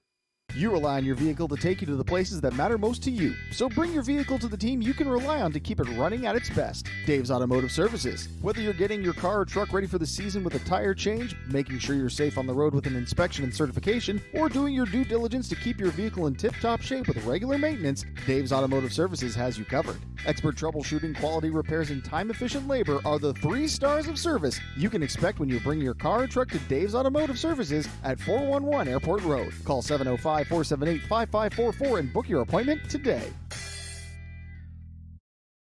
The Frontline Podcast, Season 3. Courtney Kenny, Matthew Sukram, Derek Lindemann, Bob Coles, and Ben Long bring you closer to your favorite teams like never before. Covering everything to do with hockey in the North Bay area, exclusive interviews with the North Bay Battalion staff and players, expert analysis on the OHL, NOJHL, and more, keeping you up to date on all things Voodoos, Trappers, Lakers, and more. It's a new season, it's a new adventure. The Frontline Podcast Season 3. Available wherever you download your favorite podcasts. Tonight's broadcast is brought to you by Average Joe's Eatery. Average Joe's, where we want your experience here to be a happy one. 3501 Trout Lake Road. And welcome back inside Memorial Gardens, where the North Bay Battalion answer with 3 unanswered goals to take a 3-1 lead into the dressing room here in Game 2 as the Barrie Colts took Game 1 in overtime. Let's take a look at the first period scoring summary as Bo Jelsma got things started at the 43-second mark on the power play. Fresca and Verling picking up the assist on the power play marker. And then it was all Battalion after that with 3 straight goals. A pair from Kyle McDonald, his first of the game, coming at 1:29. That's his 8th of the postseason from Ty Nelson. Then he put the Battalion ahead for the first time this afternoon at 8:07 as he makes a great individual effort and takes it strong to the net. His 9th of the postseason from Kyle Jackson. And then Kyle Jackson gets the Battalion's 3rd of the period, his 4th of the postseason from Petrov and Ertel at 16:38. Just a couple penalties to talk about in the first period. Justin Ertel wasted no time taking a slashing call 7 seconds into the game. And then a little bit of a scrum late in the period as Connor Punnett took a 2-minute hitting from behind call and a 10-minute misconduct, and that resulted in a little bit of a scrum. And getting roughing minors out of that was Josh Kavanaugh and Ty Nelson picking up 2-minute roughing calls at the end of that. Only one power play to speak of so far on the board. It's the Barrie Colts going 1-for-1 with the man advantage.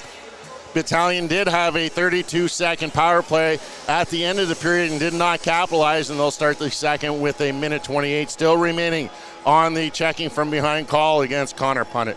Shots on goal, again, the Battalion out shooting the Colts in the first period by a total of 9-8. Face-offs, it was the Colts winning 13 face-offs to 10 of the Battalion.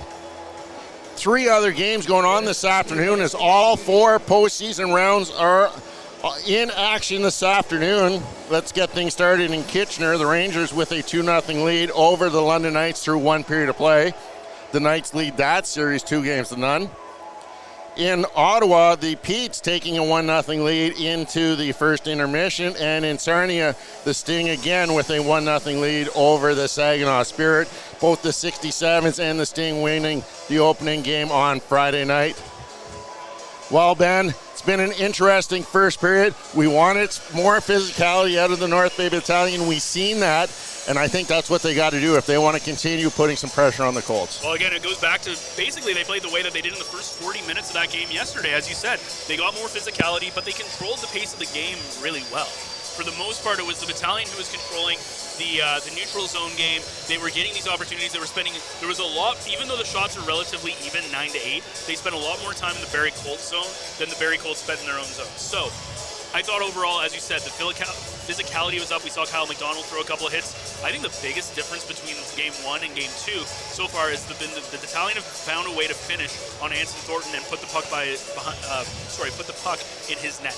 Yeah, you're getting back to the shots. I thought a lot of the Battalion shots were just missing as they were trying to pick that perfect spot for goals. They were trying to score and not just put a puck on net. I've seen numerous times in the first, I think, 12 minutes where they created a turnover at the Colts blue line, going in on odd man rushes and just missing high or just missing wide. So the Battalion, I think, doing a really good job in the neutral zone and trying to get some offense off of those turnovers. And I think that says not as much about the Battalion as it does about Anson Thornton. The fact that guys like McDonald and Petrov feel like they need to shoot the puck perfectly in the top corner, and they need to score in a very small hole, almost like you're doing the drills where you're shooting the targets. They feel like in order to beat Anson Thornton, that's what they have to do, and it kind of shows you what other teams have to face when they face a guy like Dom DiVincentis. And again, I'm going to use that comparison throughout the series because Anson Thornton, Dom DiVincentis, when you watch them play, they almost feel the same. In fact, both these teams feel very evenly matched. They play a very similar style of defense. They play a very similar style of offense. And I think the biggest thing that the little edge that the Battalion have is they have more talent on the forward side, and they're able, and the biggest thing is their ability to finish goals, and they can do that up and down their lineup. And today they're showing you, again, McDonald with a big tip to start off the scoring and immediately score after Barrie gets a quick power play goal. Then we see McDonald with a snipe, and then we see Petrov a beautiful feed to Kyle Jackson, who is able to finish right around the hash marks to beat Anson Thornton to make it 3-1 relatively late in the period. Yeah, the Battalion doing an excellent job in this first 20 minutes to try and get this series back on level ground. Let's talk about the goaltending. The Barrie Colts seem to be, especially from my advantage, getting a lot more traffic in this game in front of Dom DiVincentis than what they did in Game 1. They're trying to make it hard for him to see the pucks, and he's been really good tracking the puck even through that crowd. As you said, yeah, he's looked absolutely fantastic. One of the things that I've noticed is Barrie's getting a lot of opportunities on the rebound to put some stuff in. Something that on the other side of the net, the Barrie defense is doing a good job of not allowing the Battalion to get these second chance opportunities. So I think the thing that might hurt the Battalion is, again, Barrie's doing a great job of getting in that high slot area, taking those rebounds and trying to find DiVincentis in a bad positioning that they can get by the puck and really taking those second chance opportunities. I think the Battalion needs to tighten that up a little bit, but both goaltenders have looked absolutely fantastic, tracking pucks and just being in the right place at the right time and making what looks like relatively even easy saves, even though some of these shots aren't easy saves. Yeah, even though Thornton has given up 3 goals on only 9 shots, so his save percentage basically 67%. Yeah. Those shots that he's letting in, those are not easy saves. They're coming from really high percentage areas, and McDonald a tip. It's hard to read, and you know what? Yep. The Battalion are not making Thornton look good tonight. No, and the thing is, like, Thornton has made a couple of great saves. We saw him make a really nice glove save. We've seen him make 2 really nice stretch saves. But you look at the goals and you say, how are you supposed to save McDonald's second goal? It goes right top shelf. Like, there's nothing he can do there. And you have to remember, Thornton's left-handed, which means his blocker side is on his left hand, which means that's theoretically his weaker side, especially in tight. So McDonald, who's right-handed, is a little bit easier for him to pick that corner, and he does that. And then, of course, you look at the Jackson goal, and Petrov, I thought Petrov was going to shoot, so did Thornton. He goes down. All of a sudden, Jackson's wide open, and he has an easy top half of the net, and he doesn't mess up. And I don't think you can look at shots. When you can't look at save percentage in the playoffs. It's too skewed. It's too small of a sample size. You have to look at goals against average if you're going to look at any stat for a goaltender. And right now, Thornton is keeping his team in it. But as you said, the Battalions just have taken advantage of those opportunities that they didn't in Game 1. The other thing, physicality, especially when Brian Clark has the puck.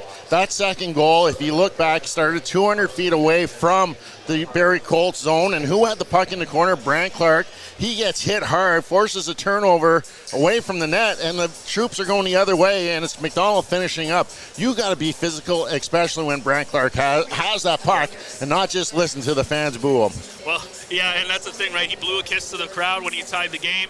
He made a couple of points towards the penalty box because he had a man in the box still, to the crowd, to his bench. He was a little. It almost felt a little unnecessary because it was just a tying goal, but either way, the fans are not happy with him, and then they started booing him really hard at the rest of that game, and obviously in this one. So, but the one thing I will say is, obviously, you're going to make a lot of comparisons between Brian Clark and Ty Nelson. It's just going to be natural. Both are very good offensive defensemen. One of the things that I've noticed, though, is that I talked about how Brian Clark is joining up in the rush, and I'd like to see Nelson do a little bit more of the same because he has stayed kind of a more defensive-minded. One of the things Ty Nelson has done way better than Brian Clark, especially in this game, is the way he's played defensively. Clark has made a couple of bad plays where he hasn't been able to pick up the puck. He hasn't been able to do his defensive job, which has led to a couple of opportunities by the Battalion. And I believe it was one of the goals, I think it was the second goal that McDonald had where Clark kind of fumbled the puck. He wasn't able to get there, and it gave a really good opportunity. There were a couple of those moments. So, yes, Clark is being a factor on the offensive side, but he's also being a judgment a little bit on the defensive side. And even though Nelson has been taking shots from the point, we've seen him be a little bit more defensive-minded, especially in this playoff series. And against the same thing with Mississauga, he has played rock-solid defense. We've seen him lay out some great hits. We've seen him make some really good defensive plays. And he's just content right now shooting the puck from the blue line and trying to get tips in front, like we saw with the Ertel goal in Mississauga against Mississauga, and we saw that with the McDonald goal here as well. Yeah, if you're looking at comparing the two again, Brian Clark a -2 in that first period, Ty Nelson a +2, Clark 0 shots, Nelson 1 shot. So you can put the comparisons right there. And I think the best thing that I really like tonight about the North Bay Battalion is their defense and how they're playing their one-on-ones. They're not allowing them to get beat outside or around. They're playing a really solid defensive structure, and I don't think the Barrie Colts are doing the same. The Battalion players have been able to capitalize on their speed and make some of the D look foolish in the defensive zone. Yeah, and they've also done a good job on those odd man rushes on the way back. Kyle Jackson, right before he scored that goal, made a really nice play to come back after Hislop made a hit and it was kind of stuck in the Barrie zone. He came back. We've seen a couple of times where there's some odd man rushes that get negated because of the back checking by the defense. So not just is it, as you said, the man-to-man kind of defense, but it's also the transition defense. It's not allowing them to get a lot of good shots. The only thing that I would maybe look at if you're Ryan Ulan and the Battalion is those second chance opportunities, those rebound opportunities. They need to do a little bit better job of getting the puck out of the zone when they have the chance to get the puck out of the zone and not allowing Barrie to get those second chance opportunities. But overall, both teams have played very good defensively, but as you said, the Battalion do have an edge. They played a lot cleaner, and Barrie has had times where they've looked a little bit foolish on the defensive end. The one message I did get from Ryan Ullhan is he wants his defense going back to get pucks a little bit faster, retrieve them behind the goal, and make quicker decisions with the puck on that breakout. He wants to see the play evolve a lot faster, especially in his own zone. Marty Williamson, Barrie Colts head coach. How is he coming out in this second period, and what adjustments is he making? I think you got to look at your team and say, hey, like if you look at the four, well, let's call it 4 periods if we don't include overtime. But if we look at the 4.5 or 4 1/4 periods, whatever you want to call it, that they've played in this series so far, they played 2 1/4 of those really good, 1 1/4 of those really good hockey, where they found themselves just playing on the offensive. They were staying out of the penalty box. They were forcing the Battalion on their heels. The rest of that time, it's been the Battalion who have played better hockey. They played better defensively. They've had more scoring opportunities. If you're the Barrie Colts, you have to negate the amount of scoring. Again, you look at 9 shots from the Battalion, and they have 3 goals on 3 prime scoring opportunities, plus Petrov missed the net, McDonald missed the net earlier. The Battalion have way more opportunities than Barrie has had on the offensive side. Barrie needs to find a way to get things going offensively. Well, we'll have to wait and see if they can do that in the second period, as after 1 period of play, it's the Battalion leading the Colts by a score of 3-1. When we come back, Courtney Kenny will rejoin Ben Sargent here as you are watching Battalion Hockey. It's Colts Troops next on the front line. Meals are a special time for families to gather, share their day, and spend quality time together. Those dinners are made extra special when you add tropical produce found in the markets and grocery stores that carry La Huerta imports. La Huerta knows the importance of family, so they know which quality products make the best quality meals for your customers, whether it be Mexican Hass avocados, Brazilian figs, Ecuadorian red dragon fruit, or something just as exotic and special. To get your supply of the best tropical produce at competitive prices with brands buyers trust, contact La Huerta Imports at 705-752-1478.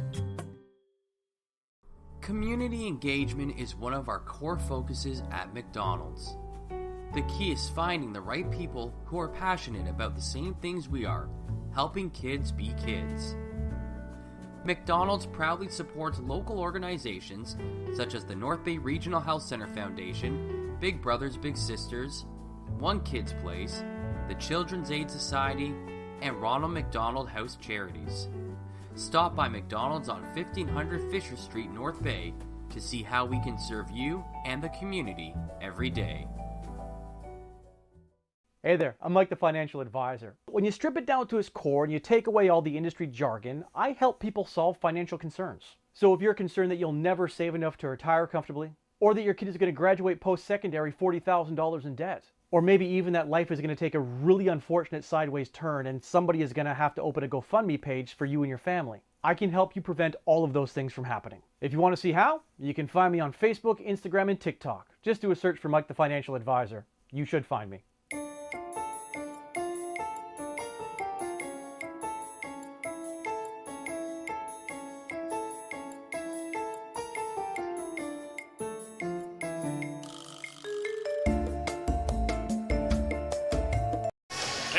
Inside Memorial Gardens. After 1 period of play, it was the Battalion scoring 3 times on 9 shots on Anson Thornton, where the Barrie Colts scored one very early on the power play.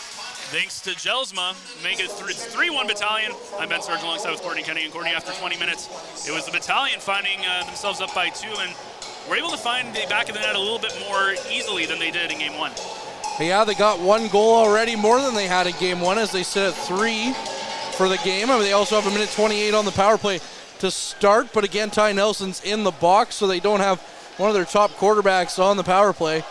as Avery Winslow comes in, and gives it up to McDonald, who quickly sends the puck back to Petrov. Cross ice for Zito. Zito leaves it for Winslow at the point. Back to Jackson. Jackson walks the line, gives it to Petrov on the near side. Petrov back to Jackson. Jackson in for Zito. Zito couldn't get the shot on net as it was just tipped off of his stick. And the puck is sent down. 55 seconds remain on this power play. The troops in their home greens are going left to right this period. The Colts in their road whites are going right to left. Winslow up to Jackson. Jackson, quick back pass to Petrov. Petrov, cross ice for Zito. Zito gains the zone and throws it behind the net. Clark will get to that first, but can't get it past Petrov. Now Winslow in tight for Zito. Zito mishandled the puck, so he sends it back to Winslow. Sends it to the cross ice to the near side for Petrov. Petrov walks the line over for Jackson. Jackson in tight for McDonald. McDonald looking for the hat trick.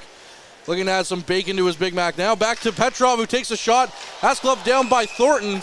Rebound was there briefly as McDonald took a shot, and then Clark taps Zito with his stick, and then Zito returns the favor, and Clark holds on to Zito's stick. Well, Connor Punnett, of course, went off on that hit at the very end of the first period where all hell broke loose. After on his hit on Arnsby, he did get a 10-minute misconduct as well, so he's going to be missing pretty much the first half of this period until we get to almost the mid-period break, as he won't be able to allow it out until the next whistle. The same thing with Nelson as well. Nelson won't be out of the box until the next whistle once this penalty expires in 10 seconds.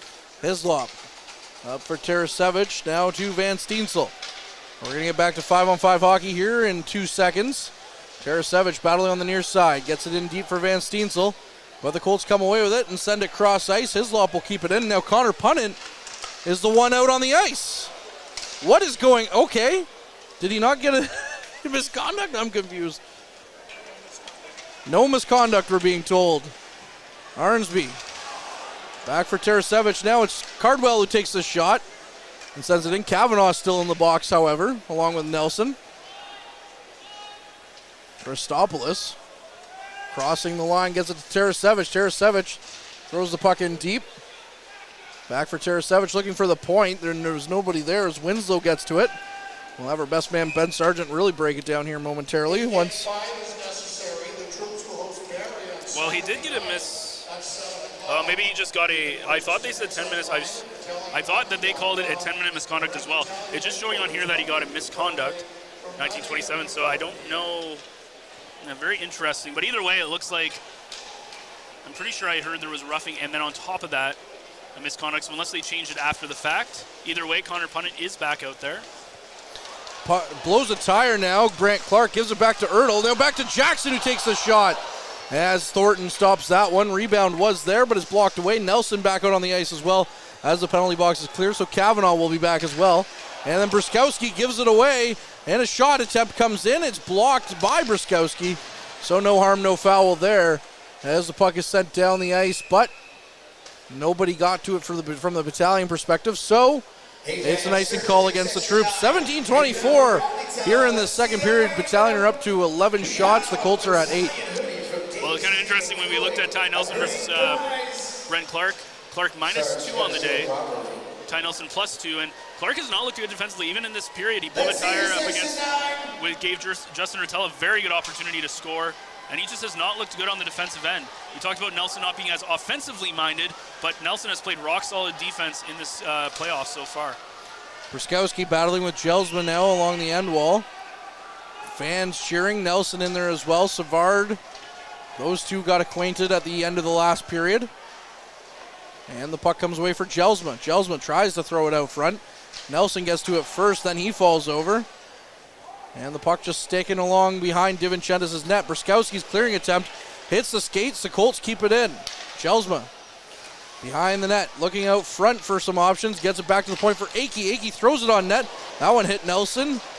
And then goes wide. Ertel up the ice. Gains the zone, looking for Nelson. And the puck just went under his stick and out to the neutral zone. Battalion, once again in the neutral zone to Nelson. Nelson quickly up ice for Petrov. Petrov gains the zone. Stops up on the far side wall. Leaves it back for Hislop. Hislop carries it in, takes the shot. Thornton got a piece of that one. Leaves a rebound out, so Hislop gets to that. And he throws it around the end boards for Lucan. Lucan pinching in. Leaves the puck behind, though, and Akey gets to that. Throws it down the ice. And now Hislop and McDonald are in a foot race. No icing on that one. Fans looking for a call there as McDonald, draped all over Hislop, finally falls to the ice.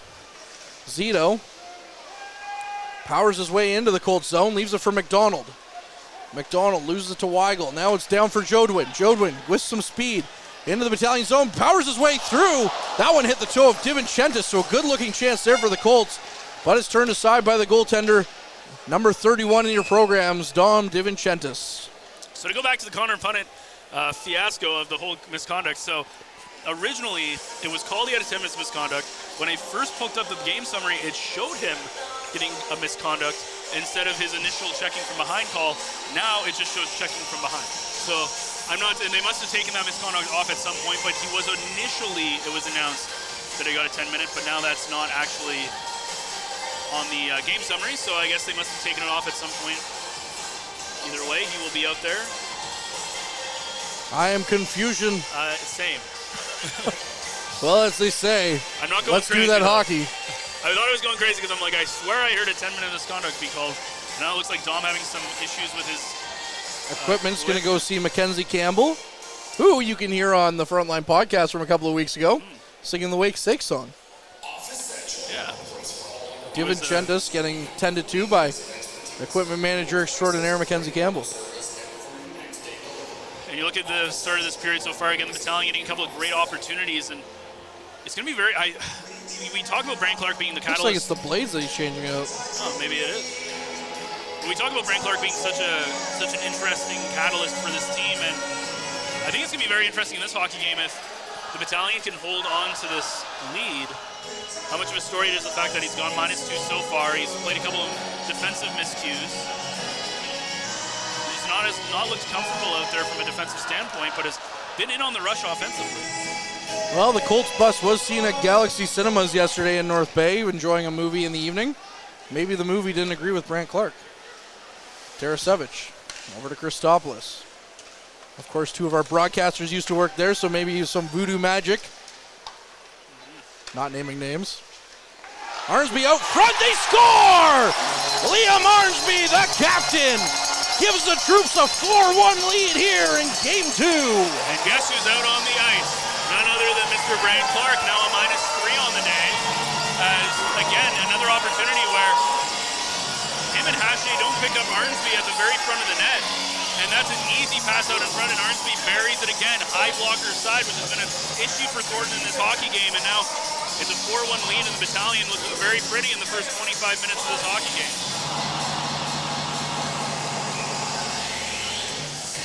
Well, Liam Arnsby getting his second of the postseason. He almost had one earlier in the game as well that he did. just couldn't capitalize on. So that's going to feel good for the captain. Wakely throws the puck into the Colts zone. Now he chases after it. Gets to it. Romani with it. Kicks it away. And now it's Cholach going cross ice, but that one's picked off by Procession. In for Romani. Romani with the shot, knocked away by Thornton. Wakely in the near side corner. Throwing the puck back to the point for Bruskowski. Blocked. Now Romani chasing after it on the far side. Cholach comes away with it, gets it up the ice for Beaudoin to York. York gains the zone, throws the puck lazily on net, was looking for a redirect by York, and is turned aside by DiVincentis and blocked aside. And here comes Ty Nelson's favorite song on the bench, according to Derek Lindemann. He loves to rock out to Shania Twain. Yeah, something you have in common with him. Yeah, well, I grew up with Shania Twain. I don't know if I'd rock out to her. That's pretty good, though. Well, Some okay. of her hits are pretty good. I was going to say, you were all about it on Rock Band whenever Shania Twain came on. This is a good song. Don't make fun of this one. I'm not making fun of it. I grew up listening. My sister had the greatest hits CD. I listened to that way too much as a kid. Back to the point. Punnett takes a shot. Petrov's stick explodes as he blocks it. Now Nelson going down the ice. Gets around Punnett. Tries to get it in. He couldn't get a shot away, though. As the puck comes back out for the slot to Ertel. Kavanaugh down the ice for Lucan. Lucan was looking for Nelson, but his stick was being held by Savard, and now Lucan has it in his own zone again. Nelson, near side wall out front quickly for Jackson. Jackson takes a hit from McDonald. And now sent down the ice. Petrov will get to it first, though, so no icing. Back to Lukin with the shot, and that one's wide of the net. Nelson now throws the puck in around the end boards to Petrov. Petrov out front for Hertel. Hertel starts the cycle game, gets it back to Nelson at the point. Nelson takes a shot, and that one's gloved calmly by Thornton. Haven't seen too many windmill saves in a little while. Well, and you gotta kind of feel a little bit bad for Thornton. He's given 4 goals and 15 shots, but none of those goals were really his fault either. He was put in precarious spots. He had a great game 1. Credit where credit's due. He had a very good game 1. And he's looked very good in this game, but again, when you look at his defense is not giving him any help at all. You look at, like, you can't do much about a tipped-in goal to start it. McDonald, a perfect shot blocker side. Jackson, like that Jackson goal again, he's down and out at that point, and that Arnsby goal. It's just tough, but he's being hung out to dry for sure in this one. Yeah. Bruskowski up the ice for Bloom. Bloom flips the puck in, and now Cholach chases after it, along with Zito. Weigel battling with Hislop. He's knocked down to the ice, and the puck goes round the end wall. Colts with possession. Bruskowski pinches in, keeps it in, as Bloom sends it deep into the zone, but Akey comes away with it. Akey up for Weigel. Puck sent down the ice. That'll be icing against the Colts. And now the Battalion will try to capitalize on an offensive zone draw with 13-18 left in the second period. And again, I said this back in the first period, but the road to the Memorial Cup doesn't get any easier for the Battalion, as the way that the playoffs work, of course, everybody gets reseeded, which means when we talk about the Battalion potentially getting first earlier on in the year over Ottawa, they would be playing Peterborough right now. Yep. Now they've got to go through Barrie, and then presumably through Ottawa, and then finally either London or Sarnia, one of the two teams, whoever's going to come out on top in the West. So it's not going to be an easy road for the Battalion, but it should be a really fun bit of hockey, as we've seen so far in the first 2 games of this semifinal. Nelson up ice for McDonald. He leaves it quickly for Zito. Gets it to Bloom, who sends it around the end wall. Now it's up for Lukin. Lukin misplays that one, and it's right back down to the Battalion zone. Nelson with it. Nelson cross ice, looking for McDonald. It hits his backside. Now the Colts have a makeshift 2-on-1, but Nelson comes back quickly. Shot on net, blocked, and it's out of play. 12:46 left here in the second period. And, credit to Peterborough, though. I think they're going to make that a series against Ottawa. That it might not just necessarily be a cakewalk. I mean, it's the top 4 teams in the East that are left, right? So, unlike the West, where Kitchener had a huge upset against Windsor, right? And now if you're London, you're almost given a gift. Well, it might feel like that, but it looks also like, if you look at the power play opportunities in that series, it's a little skewed as well. So London, the beneficiary of maybe some sloppy play by Kitchener so far. But if you're the Rangers, who were kind of built for the playoffs, and also don't count out any team that has Marco Costantini in net, as we saw in the playoffs last year as he played for Hamilton, it's going to be tough, as Vierling nearly got a gift from DiVincentis. And of course, we know Saginaw's building for next year with the Memorial Cup in Saginaw. But I think they're going to give Sarnia a hard time, as they did in game 1, but Sarnia still came away with a victory there. Hache up the ice. Winslow grabs a hold of that one, but Cardwell comes away with it. Now it's left for Winslow. Winslow quickly up ice for Van Steensel. Van Steensel with a shot. That one's kicked aside by Thornton. Now the puck sent up the ice for Vierling. And it's the Colts gain the zone. Chance here for Barrie, as it's Frasca with it. Frasca runs into his man, and now he stick handles the puck in the Battalion zone. Christopoulos throws him to the ice, and a big lump. And now Van Steensel goes cross ice for Tarasevic, who takes a shot blocked by Clark. Now behind the net, Tarasevic gets it back to Christopoulos. Christopoulos stops up to the near side wall for Tarasevic. Tarasevic taken into the corner by Clark and pinned there. But Procession gets the puck loose, but Punnett gets to it first. Punnett up for Clark. Clark flips the puck down the ice, and Christopoulos gets to it first. Christopoulos up the ice for Nelson, looking for Wakely. Wakely's cross-ice pass picked off, but is bouncing everywhere and stays in the zone, so the Battalion just send that one in deep for Punnett. Punnett up the ice, but it's given back to Procession. He nearly gives it away, but Romani, with some good presence of mind there, gets the puck away and takes a shot on Thornton. 10:50 left here in the second period. Troops up 4-1.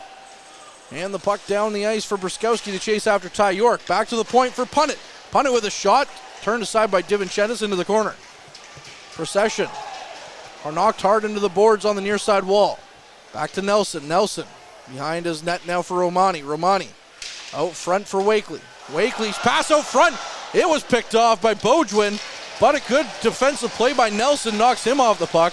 And Bruskowski's stick breaks as well. Puck down the ice, no icing call there as Punnett gets to it first, sends it up ice, and then chases after it and collects it. Connor Punnett leaves it for York. York with the shot. Turned aside by DiVincentis. He didn't have it as the puck dropped out and out of his glove onto the ice. And that was a quick whistle by the referee, so the Battalion beneficiary there. Well, we were talking about games that were happening outside of this series, and right now Peterborough up 2-0 over the Ottawa 67s. Of course, we talked about Ottawa having a 1-0 series lead. Also, Kitchener up 2-0 over London. London up 2-0 in that series as well. So, yeah, it's definitely not down and out, and I think that Ottawa-Peterborough, as you said, that Ottawa-Peterborough series is going to be very interesting to see, although it'd be hard to see Peterborough win in a 7-game series, but overall, I think no matter what in the Eastern Conference, whether it's Barrie, North Bay, Peterborough, or Ottawa, it should be a really good OHL or Eastern final. Lukin gets across ice for Petrov, who sends the puck down the ice for Ertel. Ertel's going to get there first, so no icing. As now he's thrown to the ice by Cholach. No call coming there. The 7th man here making a penalty call assessment of their own as they boo the referees. The referee chirping at them both as Ertel's trying to fight his case as well, but clearly the referee let that one go. Now Clark with it. Quickly up ice there as it's sent down by the Colts. Clark gets it back in the neutral zone, bobbles the puck, but the Colts once again get possession. In now for Jelsma, who would have been alone briefly in front of the net. He couldn't handle the hot pass, as now Hislop gets it on another pass out front. Ertel. Up ice pass looking for Petrov is picked off by Clark to Jelsma. Jelsma cross ice for McDonald. McDonald back out front for the captain. His pass, or his shot, weakly knocked aside. Savard going cross ice now for Clark again. Clark stops up, takes a shot, stopped by DiVincentis. Rebound comes to behind the net. Petrov just trying to clear the zone. He does, as Cholach is going to have to chase after it, leaving it up for Akey, but Cholach gets to it instead. Now Hislop quickly with a stretch pass, gets it up to Bloom. Bloom tips it down the ice, so no icing is going to be called there. Akey nearly slashed the stick out of Zito's hand, and now McDonald with another chance. As that was Savard, and now Savard has to go for New Lumber as his slashing attempt on Zito busted his stick. And again, with the benches being on the opposite sides, you got to go a long way if you're a defenseman when you break your stick. McDonald trying to walk in, knocks the stick out of Cholach's hands, and now Savard with his New Lumber down the ice. Savard stops up by Nelson, and the puck is sent in for Bruskowski. Bruskowski can't get a hold of it as Jodwin gets to it. Jodwin back to the point for Akey, cross ice for Hache. Hache with a shot, and that one's knocked aside by the skate of McDonald, and Bloom in a foot race with Akey. Bloom gains the zone. His puck is knocked aside by the broken twig, and now Zito coming back for it. Zito knocked off the puck, and Jodwin going the other way with some speed. Trying to beat Nelson, stops up, looks cross ice for Chisholm. Chisholm couldn't get the pass away, and now Zito stuck in his own zone, battling with Chisholm. Tries to get to the loose puck, but Christopoulos gets to it first.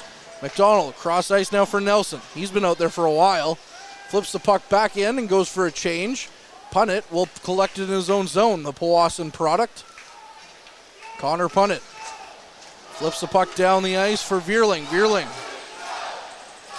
He tries to get it out front, and it does find Frasca, who just tips that puck wide of the net. 7:15 here left in this second period. Troops are up 4-1.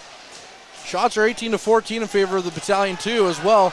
As now Tarasevich, the Battalion have a 2-on-1 with Kavanaugh. Tarasevich cross ice, looking for Van Steensel, and it was in his skates, so they couldn't get a pass away. And if you look over at Scott Ray, he's rubbing his face in frustration on that one. As the Battalion were looking at a gift. Now Romani going the other way. He has Brant Clark to beat. Romani couldn't get a shot away. Now he's in the corner with Clark. Keeps the puck on his stick. Goes back to the point for Christopoulos. Christopoulos stops up. Gets it in deep for Romani. Romani on the wraparound attempt, and he's stopped by the post. He had Thornton down and out. Now another chance for Wakely's turned aside by Thornton as the Battalion putting all the pressure back on the Colts now here.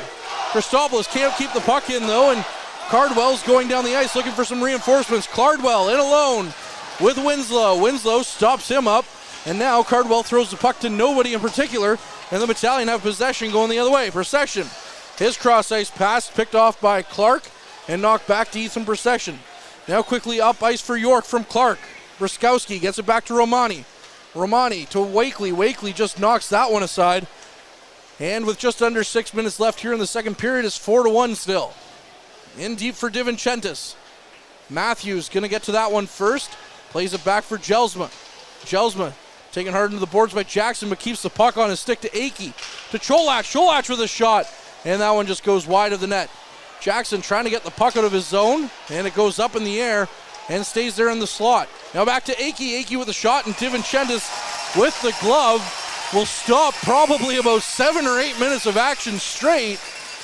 And we're going to reach our mid-period break. That's going to come with 5 minutes left here in the second period. We'll be back on the other side of this. This period is brought to you by Canadore Alumni Perks. Get information on special events and news, or access the alumni job portal. Visit canadorecollege.ca/perks for more information.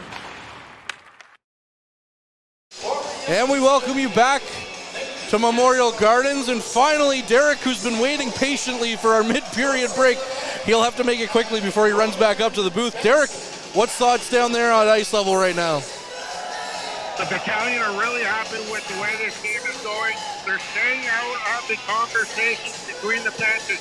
Barrie's trying to coax them into taking those extra penalties. The Battalion doing a really good job staying focused and making sure that they make it count where it does, and that's on the score sheet. Adding that fourth goal is a big push for the Battalion here as they look to make it a very interesting remainder of tonight's game, and even a series back up at 1, Courtney. Derek, I got to ask you, Brant Clark, he hasn't been on the bench much, but what's the thoughts on him?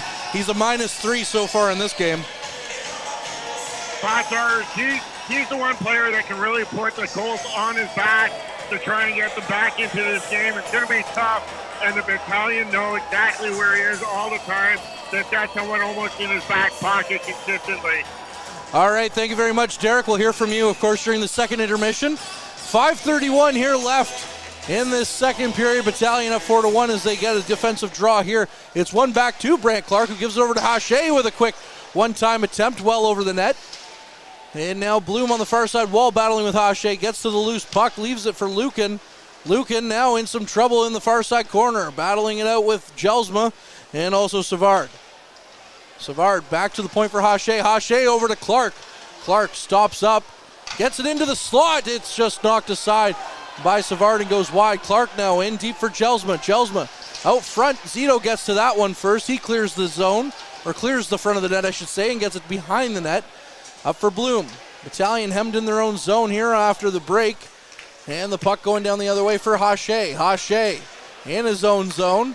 Up the ice quickly for Savard. Savard up the ice, gains the blue line. Goes cross ice. Stopped up by Lucan, and Lucan sends it back to the point, but Clark keeps it in. Clark takes a hit from Zito. And now Savard with it. Takes a shot, kicked aside by DiVincentis. Jelsma had a wide open net.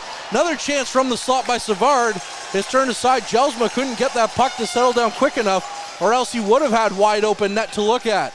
Puck sent back into the Battalion zone. Troops on their heels a little bit here.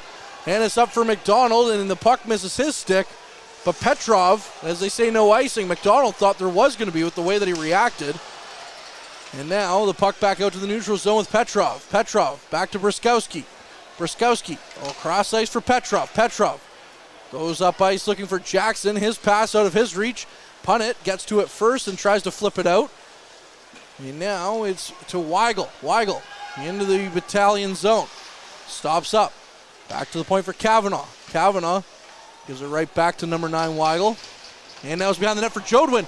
Jodwin walking out, throws the puck up onto DiVincentis' chest, and he covers that one up. 3.5 minutes left here. Troops still lead 4-1. Well, Battalion giving an absolute gift as it's Jelsma who gets a perfect chance. Wide open net on Dom DiVincentis, and unfortunately he can't get his, as you said, the puck just never settled down on his stick, or else the Barrie Colts were handed an absolute gift And again, this is a 4-1 game, and if you're the Battalion with 3:30 to go, all you're looking for is keep this 3-goal lead going to the final 20, and I think the final 20 is going to be the most important 20 minutes that this game's going to have because, well, again, they didn't play the best third period last night, or 2 nights ago, so they're hoping that they can close this one out very well and go into Barrie on a good note. Top ice for Winslow. Of course, the front line should have those games for you, games 3 and 4. Arnsby back for Tarasevic, and the puck hops over his stick blade, but he gets the loose puck back to Arnsby. Arnsby looking for Van Steensel, and his one-touch pass goes all the way down the ice for Christopoulos, who then sends the puck around the end boards again. Tarasevic in for Vierling. Vierling up the ice now for Cardwell. Cardwell down to the blue line, gets it to Frasca. Frasca has the puck knocked off his stick, and now it's to Arnsby. Arnsby over for Tarasevic. Tarasevic around Vierling. Stops up, and he's knocked off the puck. Nearly made Vierling look silly on that one. And now it's back to Tarasevic. Tarasevic looking to go into the middle of the ice for Arnsby, who has a goal in this one. And now a hit hard there by Christopoulos, knocks down Vierling. Vierling slow to get up, and we're going to have a penalty on that one, as now Frasca goes after Christopoulos, and the trainer's going to run out quickly to check on Vierling, he has yet to get up. He's barely moved on the ice. Well, it looked like, interesting there was a penalty there because it looked like he just got his shoulder up on the high part of his body. It didn't look like it was a headshot or anything like that. Yeah. But, as you said, Christopoulos going off to the penalty box. Again, from up here, it looked relatively clean, and it just looked like a big hit, but we're going to see what they're going to end up calling it. But how many times have we seen a hit where somebody gets hurt in hockey get called as a penalty even if it's a clean hit, right? Yeah. So we'll see what happens. They're sending Savard was following the referee, and now the referees are trying to. Well, they only want the captains, right? They only want Clark and Arnsby over here. As Vierling. Now they're getting the stretcher out. Yeah, Vierling is very has barely moved. Cholach is there, Cardwell as well.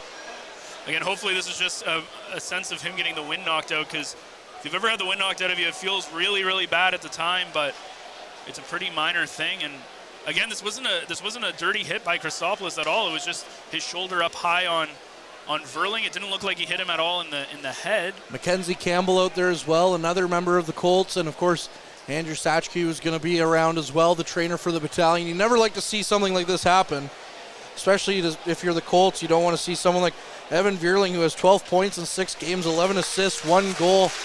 As now it looks like he's moving.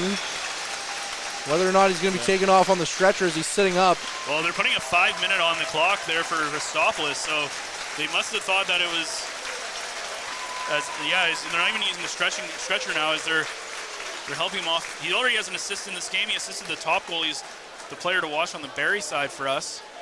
And hopefully Vierling will be okay. And not sure if he's going to come back in this hockey game, but I'm going to guess by the way that he's going off, maybe not. Again, unless it was something, he had the wind knocked out of him. We saw that happen to Brian Clark yesterday, last game. But it's a very good sign that he didn't have to go off with the stretcher, for sure. But I'm still curious what they're going to call this, because again, Vierling did have his head kind of down, and Christopoulos' hit was a little high, but it was shoulder. It was basically shoulder to chest, just a high hit. And now the play is also under review as the referees are taking a look at it. They might be just looking to see if there's head contact or what's on there. Again, right now, it's showing Christopoulos with a 5-minute major. But from our look at it, it didn't look like a dirty hit, but definitely was. Vierling kind of put himself, as they're showing it now up there, and he just kind of puts himself in a bit of a vulnerable situation with his head down, and Christopoulos gets him, again, shoulder to basically top of the chest area, but with Vierling's head being down, didn't help him at all, but not much more you can do if you're Paul Christopoulos. That's nothing. You put out a good, clean check on him, and unfortunately, I think the injury was the thing that really was the catalyst, I think, for this penalty. 2:42 left in the second period. If you're just joining us, Battalion are up 4-1. And shots on goal are 20-18 in favor of the troops. Evan Vierling was down on the ice for a while. It looked like they needed a stretcher, but now the stretcher has left and Vierling has been taken off the ice. And the referees seem to have made their decision. just looking at some lower replays from a different angle. It looks like Christopoulos is being taken out of the box. Well, that either means that he got kicked out of the game or he's not going to get. Well, I know he's skating back to the bench. Savard skated right over there and had some words for him. I guarantee you, the next time Christopoulos steps on this ice, somebody's throwing. It's probably going to be Punnett or Savard at this point, but it'll be interesting to see if he comes back out on this ice for the rest of this period. Pasquale Zito, number 27 for the Battalion, and Tyler Savard at number 27 for the Battalion, or for the Colts, both getting into it. Now, Zito and the linesman are having some words all the way down to the Colts zone. I think the big thing about this again is, and what Christopoulos is trying to say and what the Battalion are saying is, it was a clean hit, right? And they looked at it and there was no head contact. Vierling's head was down. Again, it was shoulder on high chest from Christopoulos. It was just a hard hit. Savard's going to the box. The referee just pointed at him because he kept going at him, and then he looked at him and he said, "You're gone." So is Zito. So Zito's gone. Savard is going to the dressing room. Going to the dressing room. Savard wasn't going to get anything at first, but then he was over there. He whacked his stick on the bench as they were talking to Marty Williamson, the head coach of the Colts. Then the referee said, "Do you want to go?" And he whacked his stick again. And he said he blew the whistle and he pointed, "You're gone." So the question now will be, is it going to be a game misconduct and they're just gone?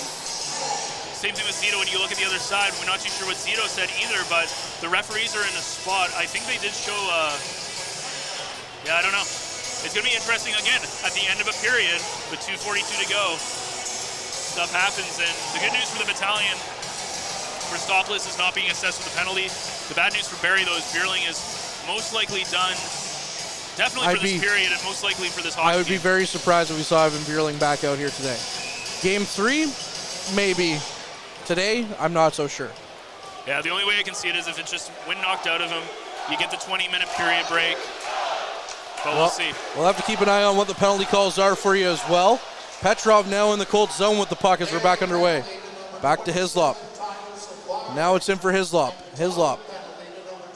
In deep. Back in for Nelson. Nelson throws the puck on net. It's topped by Thornton. So it looks like Savard and Zito got 10-minute misconducts is what it's being called. That just was announced, so they'll be gone at least until the almost halfway mark of the third period. 2:22 left in the second period. Lots has happened in this hockey game. Jackson in for the offensive zone draw, along with Beaudoin. Beaudoin and Jackson. Jackson wins it back, but is picked off by a Colts player. And now going down the other way is Matthews. Matthews loses the handle on it. Now Ertel sent it to the mid-side or to the mid-ice zone. And sent down, but is picked off by Petrov. Petrov in the Colts zone was looking out front. And that pass was picked off by the Colts. Now Petrov knocked down behind the play. Is slow to get back up, and he was well offside because of that play. And it looks like the troops are going to have a power play. As you said, Hache now comes over to have some words with Petrov, and Jackson as well with Beaudoin. Oh, sorry. I saw DiVincentis come out. I forgot he went to the bench. No, you thought he was going to come down for a goalie fight? I was really confused why he was on the other side of the ice. Hey, you know what? Thornton scored a goal in the last round. Why can't he have a brawl in this one, right? So it looks like Hache going off. And again, we talked about Clark, -3. He's having a tough game, and now his partner going off for a 2-minute penalty as well. Braden Hache in the box for 2 minutes or less. Petrov still out there. Battalion 0 for 1 so far on the power play opportunities, so they'll get another chance here. 2 minutes for slashing. That tracks. Jackson in for the draw now as Weigel's out there as well. Puck knocked back around for Cholach, but the Battalion come away with it. The Arnsby. McDonald battling for it, and that's going to go for a high stick to the Battalion as Petrov tried to knock it down. So that'll be blown dead as Nelson picks it up in his own zone. Minute 42 left in the period, a minute 44 left on the power play for the Battalion. So 2 seconds separate the game clock and the power play clock. Yeah, and it's another good period from the Battalion. Again, we talked about it. If you looked at the first 40 minutes of both these games, the Battalion have played very good hockey. Pick up another goal in this period as well. Find themselves up 4-1, and now the question is, and we've seen them struggle with closing out games against Mississauga, so the question is, now they've got a 3-goal lead with the last 20 minutes. Are they going to be able to close things out? Why'd you say that? Why'd you say that? Petrov through the neutral zone. Gains the Colts zone, leaves it up on the wall for Weigel. Weigel knocks it down the ice. With a minute 20 left here in the second period, DiVincentis stops it up by his own net. And now Nelson comes out and picks up the puck from his netminder. Nelson up the ice quickly for McDonald. McDonald in quickly, the puck knocked off his stick, and then he throws it around the end wall. Well, nobody's there. Petrov had yet to set up shop. Matvei Petrov now in his own zone. Up the ice for Ertel. Ertel leaving it for Jackson. Minute left here in this period to Nelson. Nelson cross ice for Petrov. Petrov swapping positions with Nelson. Now gets it back to Jackson. Jackson in for McDonald. McDonald for a shot. That one's blocked there by Cholach. Now McDonald behind the net.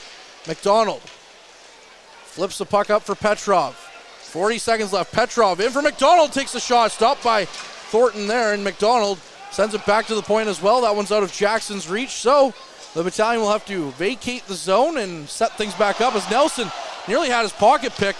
Playing for the puck. Jelsma gets to it. Nelson's stick on the ice. 20 seconds left. As now Nelson and Jelsma just throws Nelson all over the place.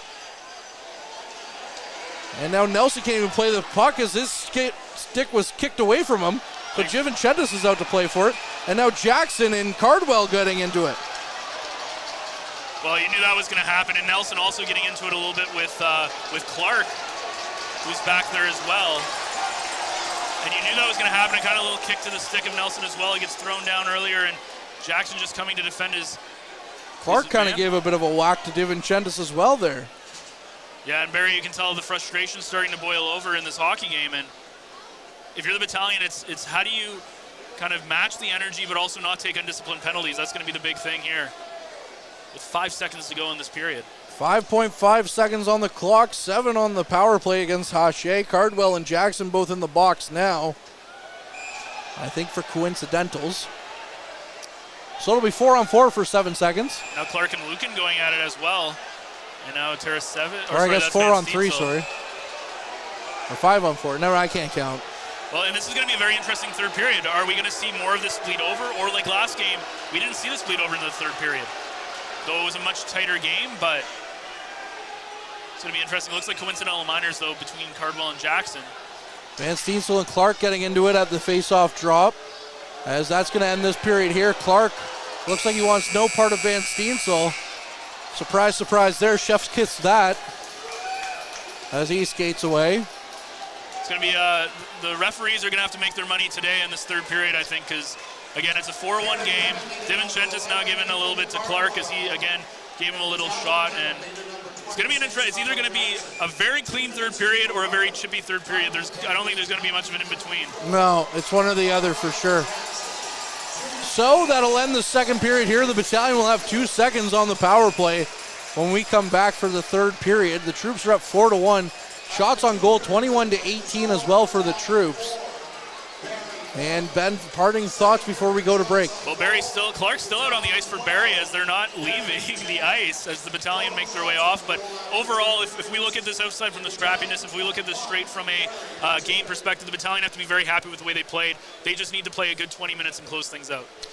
Well, once again, Harrison from the Garrison, our producer, Ben Sargent, Derek Lindemann, I'm Courtney Kenny, and we'll be back on the other side of this. As always, keep your eye on the front line.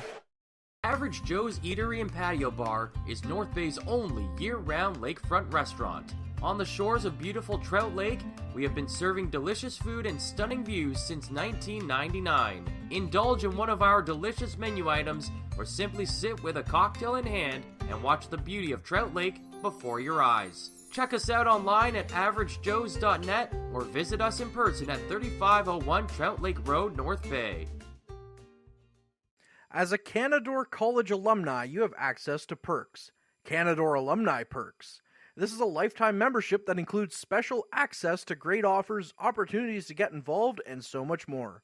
Graduates can access discounts and special offers from businesses and hotels locally, across Canada, and internationally. Get information on special events and news, or access the alumni job portal. Keep in touch with Canadore's alumni office. Visit canadorecollege.ca/perks. Great things happen here. You rely on your vehicle to take you to the places that matter most to you. So bring your vehicle to the team you can rely on to keep it running at its best. Dave's Automotive Services. Whether you're getting your car or truck ready for the season with a tire change, making sure you're safe on the road with an inspection and certification, or doing your due diligence to keep your vehicle in tip-top shape with regular maintenance, Dave's Automotive Services has you covered. Expert troubleshooting, quality repairs, and time-efficient labor are the 3 stars of service you can expect when you bring your car or truck to Dave's Automotive Services at 411 Airport Road. Call 705-478-5544 and book your appointment today. The Frontline Podcast, Season 3. Courtney Kenny, Matthew Sukram, Derek Lindemann, Bob Coles, and Ben Long bring you closer to your favorite teams like never before. Covering everything to do with hockey in the North Bay area, exclusive interviews with the North Bay Battalion staff and players, expert analysis on the OHL, NOJHL, and more, keeping you up to date on all things Voodoos, Trappers, Lakers, and more. It's a new season, it's a new adventure. The Frontline Podcast Season 3. Available wherever you download your favorite podcasts. Tonight's broadcast is brought to you by Average Joe's Eatery. Average Joe's, where we want your experience here to be a happy one. 3501 Trout Lake Road.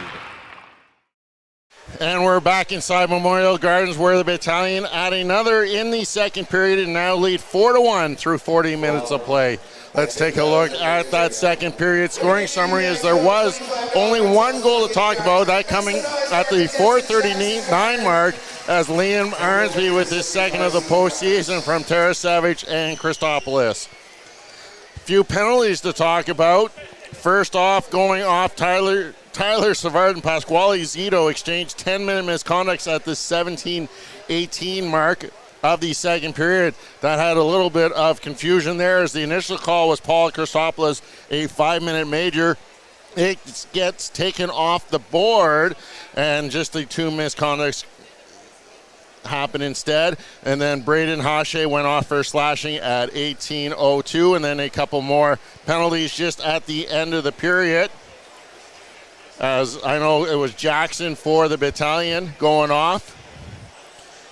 So let's take a look at shots on goal. The Battalion adding another 12 in the second period for a game total of 21. Meanwhile, the Colts with 10 in that second for a game total of 18. Barrie so far still 1 for 1 with the man advantage. Meanwhile, the Battalion are 0 for 2, and we'll have a brief 2-second penalty to our power play to start the third period. Face-off still favoring the Barrie Colts, now 23-17 after 2 periods of play. Let's take a look around on the OHL Sunday afternoon scoreboard, as all 4 series are currently going on. The Kitchener Rangers still are holding on to a 2-1 lead over the London Knights. After 2 periods of play, that series is 2-0 for the Knights. And then in Ottawa, the Pete's adding another one in the second period. They have a 2-0 lead over the Peterborough Petes. The Petes with that 2-0 lead over the Ottawa 67s. And lastly, the Sarnia Sting have a 1-0 lead over the Saginaw Spirit. That game just entering the third period of play. While special guest Ben Long joining me for second period intermission. Ben, Battalion playing a much better, solid 40 minutes so far in this game. They're going to have to play another solid 20 minutes if they want to even this series up at 1. Yeah, the first 2 periods this game, they've really done what they did the first 2 periods of last game, though, too, right? They came out, they were hitting hard, they didn't get as many pucks on net last game. That's one thing they're doing better, and the score's reflecting that. But yeah, they got to keep hard. They got to keep on Clark. I noticed that they're taking all their chances to hit the top guys on the other team whenever you can.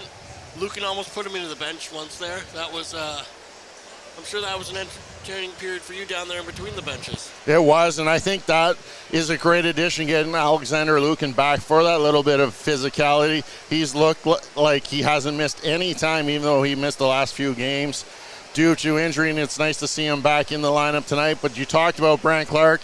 To me, he's the one man that the Barrie Colts really have that is dangerous, that could put a 3-1 lead that the Battalion have away. Yeah, and that's the one thing they have to watch, make sure that he's, they keep him in check. He's not getting any extra offensive chances there. He's not getting the ability when they have the puck in, or to be the guy that brings it in, because he can do that very well. I mean, we have a bunch of guys on North Bay that have that potential too, but Brant Clark's really, he's just a next level player.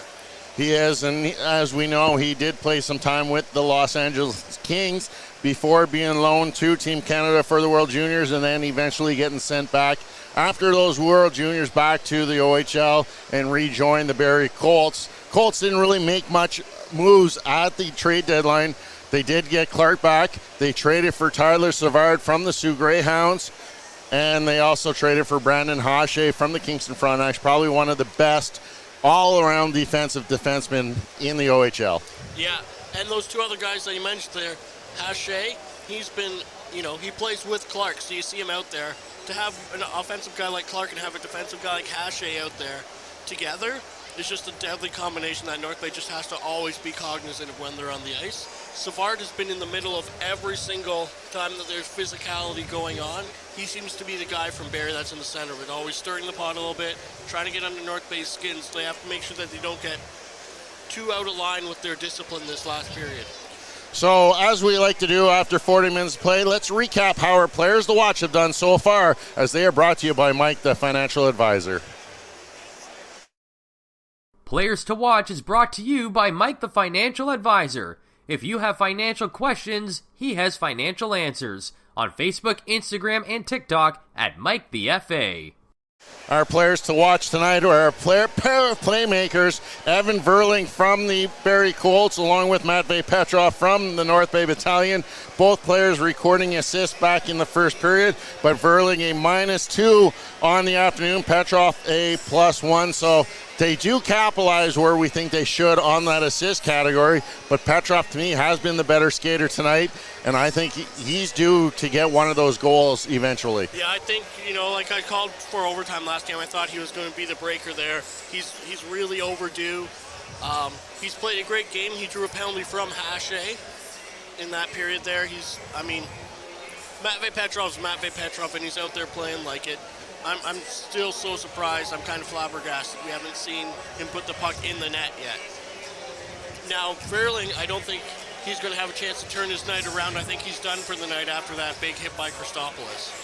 Yeah, getting back to that big hit coming at the 17-18 minute mark, that almost looked like it took a little bit of time to get things sorted out. The initial call being that 5-minute major going against Paul Christopoulos, but after video review, wiped off the board. So if you're the Barrie Colts, you really got to be frustrated with that happening, as that 5-minute major would have been a good opportunity for the Colts to get back into this. Yeah, and that's where those 10-minute matching came in as well, as he was coming across the ice back to the bench from leaving the, in fact, no penalty call. Savard and Zito, pair of 27s. Savard and actually a couple other guys from the Colts bench came out to sort of start yapping at Christopoulos, and Zito, right as he does, gets right in the mix of it. And refs, I think that was a smart call by the refs to get those two guys out of there before, let cooler heads prevail before they're back on the ice again. Yeah, if you look at those two players, I think the Battalion probably giving up a little bit more skill than the Barrie Colts for that 10 minutes. We'll see how that pans out, as they will sit for the first 17, or basically 7 minutes of the second period. But things look to be a little chippy. We've seen at the end of that period, Connor Punnett turning around and basically looking at the North Bay Battalion bench, having quite a few words directed in that direction. Yeah. Him and Savard have been seeming the two that end the middle most of it, but Frasca was right there at the end too, saying a bunch of stuff, kind of going after a couple of North Bay guys as well. It'll be interesting. I think both coaches have to be in there saying, guys, cool it down. There's a long series ahead of us still. You'll get your chances to lay clean hits on people. We don't need penalties. We don't need suspensions. We don't need any of that happening in this game. Yeah, it'll be interesting to see how the final 20 minutes go, as it is the Battalion with a 3-goal lead. Also, playoffs starting tomorrow in the NHL. Your Canadians didn't make it. My Blackhawks didn't make it. So we can't be rooting for any real in particular team. Boston Bruins setting records, clinching that overall President's title. Do you think the Bruins are a real team, or are they going to face some adversity? That is such a hard question, Derek. I mean, they've been so good that it's hard to count them out at this point. But they've also been so good, it's hard to see them not coming back down to earth a little bit, too. I think it depends who they end up coming up against as they go. I think they'll win the first round. I don't think that's going to be a big... Yeah, their first round opponent, the Florida Panthers. Yeah. I know the scout was in the media room, kind of had a chuckle with him because knowing that they were up against the Boston Bruins, kind of like, oh, do you guys even think you have a chance? And he said that the Bruins haven't really faltered at all, and wouldn't this be strange, but to see them falter now in the first round. Right, and that's, I mean, being in Ontario, we've seen that happen many times of the local team, right? Right, and that ghost, the Tampa Bay scout was in there with the Florida Panthers, and you know what? It's the camaraderie is so far, because they were talking, comparing notes, and somebody said, well, at least the Tampa Bay scout has three Stanley Cup rings. Yeah. Florida has none, so we'll have to wait and see. And then the great memes with the Toronto Blue Jays this weekend taking the series from the Tampa Bay Rays, saying that, look, the Jays won a series, now it's your turn to the Maple Leafs to come away with a series victory against the Tampa Bay Lightning. And you know, as much as I hate to say it, I think it's the Leafs' time. Like, they've had enough of the misfortune and stuff not going their way. I think they have a good enough team now that they might win a round this year. But saying that they might be up against Boston in the second round, to me, I think if there is a team from Canada that has a chance at a Stanley Cup, I'm putting my money on the Edmonton Oilers. Yeah, I think that's where you got it. Like, that's where the smart money lies, right? I mean, with the players that they have on their team, you can never count them out. Connor McDavid decides that he wants to make the game be a game. Him and Draisaitl can do a lot in a hurry. So I think they're the ones that you have to really be watching. If you're rooting for a Canadian team, they're the ones to go to. Yeah, definitely. I think what boils down for the Oilers is goaltending. Can they get the goaltending to go all the way to the Stanley Cup? Still 20 minutes here, though, to go. The Battalion do have a 3-goal lead. Marty Williamson trying to make some adjustments in the dressing room as we speak. What do you see he needs to do if the Colts want to get back into this and try and get out of here with both wins in the visiting barn? I mean, the big thing against North Bay seems to be is if you want us to beat North Bay, you have to get a lot of shots on net and not allow that many on your own. Last game was an outlier in that North Bay lost the game that they outshot the other team. I don't know if that's happened all season. No, not very much. And for the Battalion, we've seen them a couple times with big leads kind of try and sit back, and it cost them as they making games close, especially that sixth and deciding game in Mississauga when they had a 5-1 lead going into the third and came away with a 5-4 victory. But that's done and with. Now we're into the Barrie Colts series, and it is the Battalion with a 4-1 lead through 40 minutes. When we come back, Courtney Kenny and Ben Sargent will be back on the broadcast to bring us through the third period of play as you are watching Battalion hockey as it's the Colts troops on the front line. Meals are a special time for families to gather, share their day, and spend quality time together. Those dinners are made extra special when you add tropical produce found in the markets and grocery stores that carry La Huerta imports. La Huerta knows the importance of family, so they know which quality products make the best quality meals for your customers, whether it be Mexican Hass avocados, Brazilian figs, Ecuadorian red dragon fruit, or something just as exotic and special. To get your supply of the best tropical produce at competitive prices with brands buyers trust, contact La Huerta Imports at 705-752-1478. Community engagement is one of our core focuses at McDonald's. The key is finding the right people who are passionate about the same things we are, helping kids be kids. McDonald's proudly supports local organizations such as the North Bay Regional Health Center Foundation, Big Brothers Big Sisters, One Kids Place, the Children's Aid Society, and Ronald McDonald House Charities.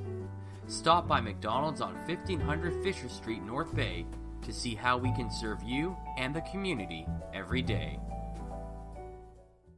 Hey there, I'm Mike the Financial Advisor. When you strip it down to its core and you take away all the industry jargon, I help people solve financial concerns. So if you're concerned that you'll never save enough to retire comfortably, or that your kid is going to graduate post-secondary $40,000 in debt, Or maybe even that life is going to take a really unfortunate sideways turn and somebody is going to have to open a GoFundMe page for you and your family. I can help you prevent all of those things from happening. If you want to see how, you can find me on Facebook, Instagram, and TikTok. Just do a search for Mike the Financial Advisor. You should find me.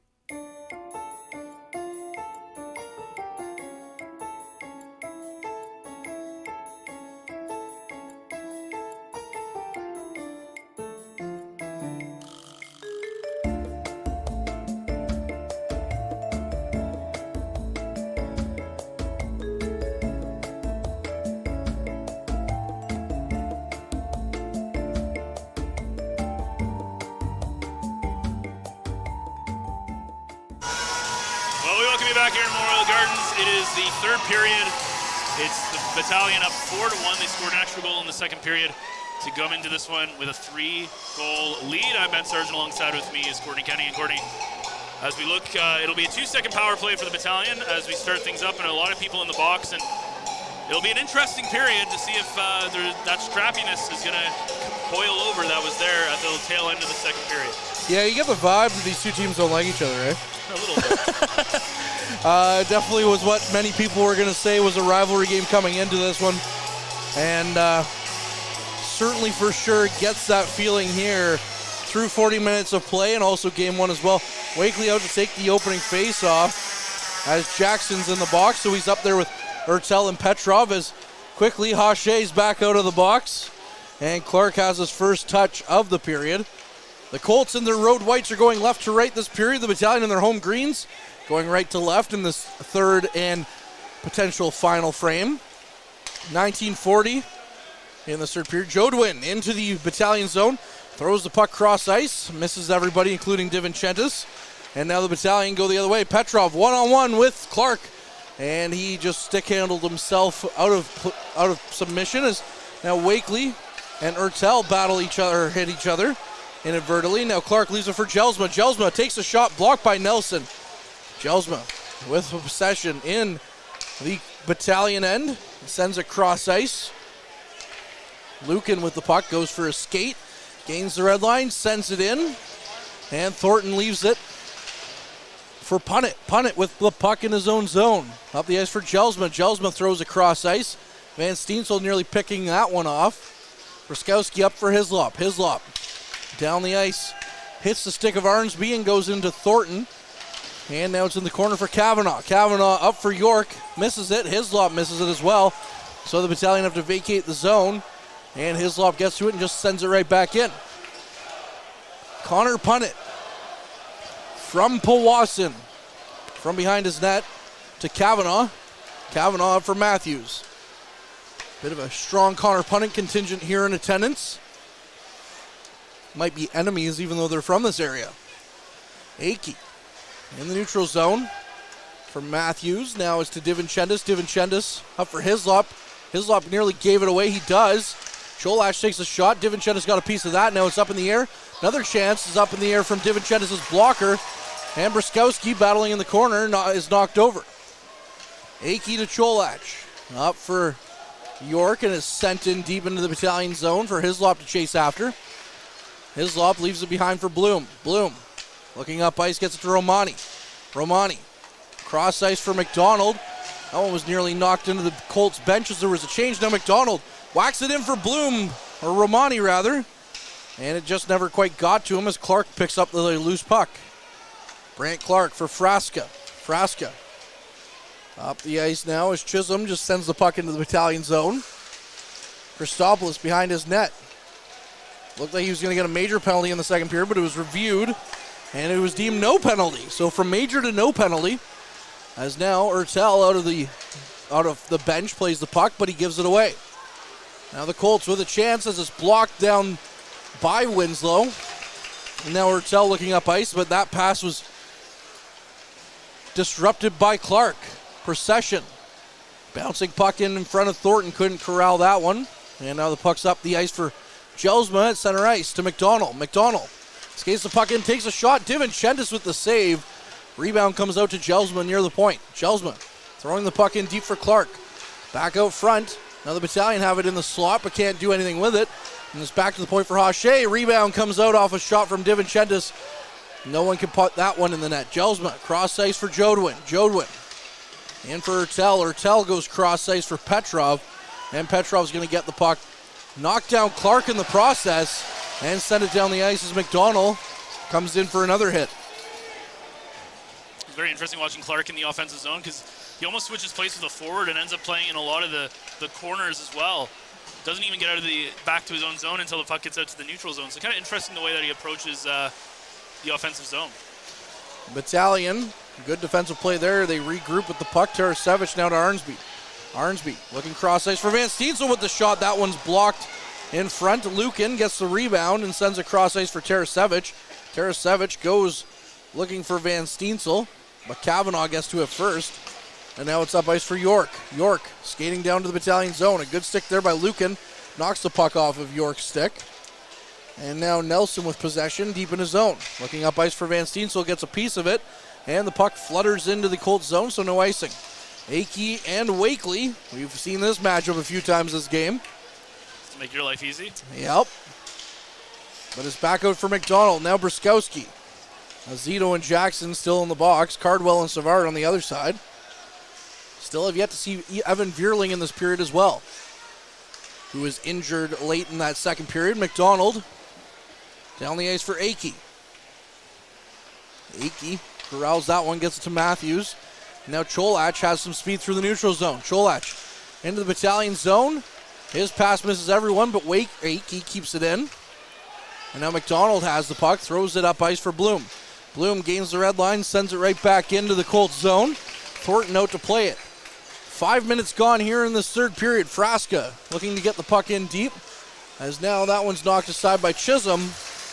And DiVincentis is going to jump on the loose puck for another stoppage here. Well, shots now all knotted up at 21 apiece. A lot fewer opportunities for both netminders to have to deal with than they did in game one. And again, you look at this point, and the Battalion at this point are just trying to kill off time, right? It's all about killing off as much time as possible. And this period's been kind of like that. You see that offensively, they're not necessarily trying to score on Thornton. They're just trying to get some offensive zone time and keep any good chances from Barrie away from DiVincentis. Clark dances his way in, looking for a shot lane. He's stopped up and nearly has the puck knocked off his stick by Petrov, but the Colts keep it in. Frasca behind the net, twisting and turning in the far side corner. Christopoulos gets the loose puck, but the Colts then throw it out front. Nobody was there though, as Ertel picks it up. Weigel in for the Colts. DiVincentis behind his net to play it. Leaves it for Winslow.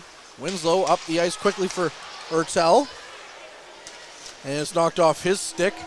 And now Clark into the Battalion zone, just dumps it in. Winslow with the puck, gets it to Petrov. Petrov sends it down the ice. Punt it. His attempt nearly picked off by Jackson. Jackson would have been in all alone. Now Jodwin to Jelsma. Takes a shot kicked aside by DiVincentis. Winslow comes away with it. Up for Jackson to Ertel. Ertel gains the red line, gets hit by Punnett, but throws it down the ice, and Thornton leaves it for Jodwin. Roenick Jodwin quickly down the ice. Stops things up, sends it in for Nelson to play, then Tarasevich on the half wall. Gives it away to McDonald. Now Arnsby gets the puck out of the zone, but the Colts able to get out and come back in. Back in for Arnsby. Arnsby picks up the loose puck to Van Steensel. Van Steensel looking down the ice, as the Battalion so often do, beat out the icing. Now Van Steensel, sharp-angled shot off the glass. Nelson trying to keep it in, but now Cardwell going the other way with numbers. Cardwell to McDonald. McDonald back out front, one pass too many, and Arnsby gets to it and gets the puck out. Cholach over for Akey. Akey gets hit by Van Steensel. Now to Cardwell. Good play there by Nelson. Keeps them from getting the puck in deep. And now Frasca tried to keep the puck in, but it bounces out of the zone. Akey in for McDonald. McDonald loses it. Now Wakely going the other way. Wakely gains the blue line, takes a quick shot. That one's turned aside by Thornton. The Colts now lead in shots 23-22. Winslow gets the puck in the neutral zone, throws it right back into the Colts zone. Cholach going to be battling for Romani.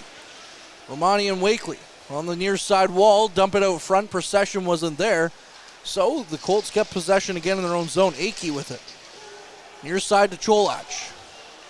Cholach stops it up, gets it up for Cardwell. Cardwell couldn't get the puck too far, though, as Wakely gets it right back in. Wakely in deep. Akey picks up the puck for the Colts. Now it's Frasca down the ice for Christopoulos. Christopoulos is going to get a penalty here for interference, it looks like.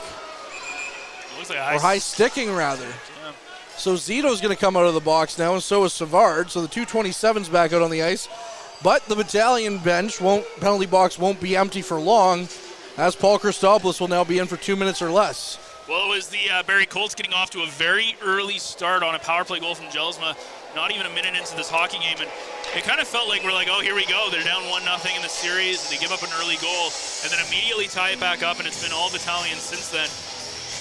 Barrie, who's finally got their first power play goal of the series, is going to have another chance here, as they're 1-for-1 so far. Barrie get it right back to their quarterback, Clark. Sends it in for Cardwell, although they're without Evan Vierling on this power play. Jelsma takes a scary hit, and he's knocked down on the ice, but he gets up, and the Battalion send the puck down the ice. Thornton plays it for Clark. Clark in his own zone. Slowly down the ice he moves. Gains the Battalion zone, sends it over quickly to Frasca, but he loses the pass, and now Arnsby gets the loose puck and sends it down the ice for Thornton. Thornton leaves it for Savard. Savard with the puck in his own zone to Clark. Clark twisting and turning in his own zone as fans boo him every time he touches the puck. And then Clark sends it down the ice, and it'll go for icing, so I think the booing might have a bit of an effect on Brant Clark. Well, he just hasn't looked good in this game really at all, as, again, we talked about it being a -3, so that means he's been on the ice, and a pretty big part is he gives a little shove to Zito after, as well as they get set up for the face-off, but he looks like he has no interest in this hockey game at this point. His body language and his energy levels just aren't there, and yeah, you're down 4-1, but still, we haven't seen that kind of catalyst that, again, we use Ty Nelson as an example. Nelson's looked very good defensively, Clark has not, and Nelson still has an assist in this game.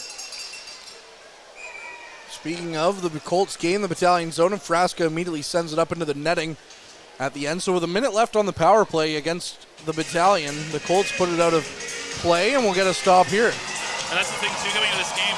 Nelson had 9 points, so he got his 10th point in 8 games, and it's not like he's not producing, but he's playing very good defensively and not playing as offensively minded, but he's still producing points. With Clark, yeah, he has 18 points now, but he has not had a good defensive game in this game, and it'll be an interesting thing to look at when you look at Game 3 and Game 4. Brant Clark takes a shot, it's tipped in front, and speaking of points for Brant Clark, there's another one for the big defenseman as he picks up an assist there, as that one is knocked home by Frasca to give the Colts some life here. 2 for 2 on the power play now. As he said, that's what it is. It's Barrie's good power play, and maybe he heard me talking about him, I don't know. But either way, he just puts one up. Kind of a perfect pass break to Frasca, who chips it by Dom, but it's going to be, they only have 10:35, and they need to find the back of the net at least 2 more times. And right now, if you're the Battalion, it's just about shutting things down and continuing to play the game that you've played for the first 50 minutes of this game. That's Frasca's 4th of the playoffs. Brant Clark now a -2. Obviously on the ice for a goal there. Akey in his own zone to Cholach. The Colts have been coming here in the third period.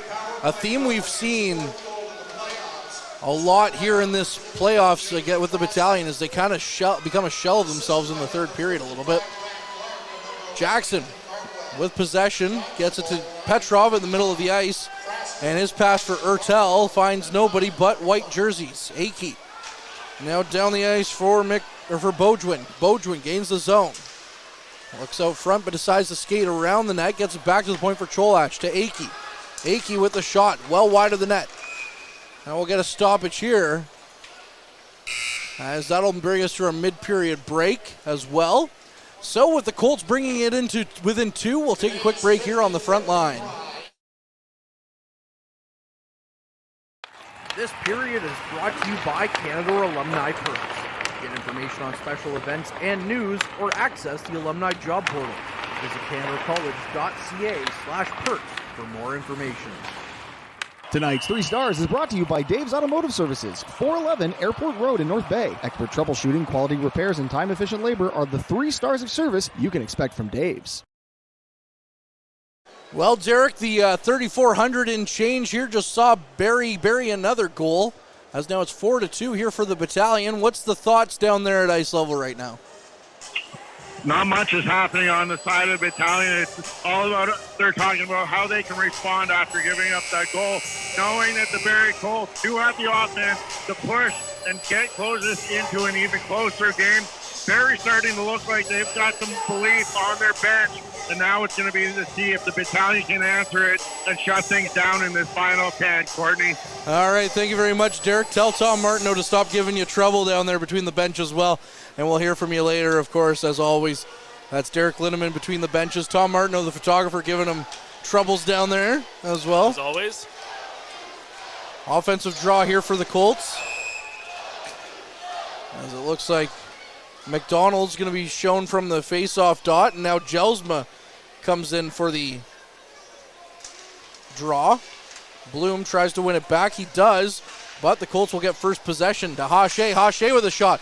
Blocked aside by DiVincentis. Back to the point for Clark. Clark walks the line, takes a shot, stopped by DiVincentis, and he gets on the rebound. Now it looks like there will be a penalty, at least to Lucan, because of course.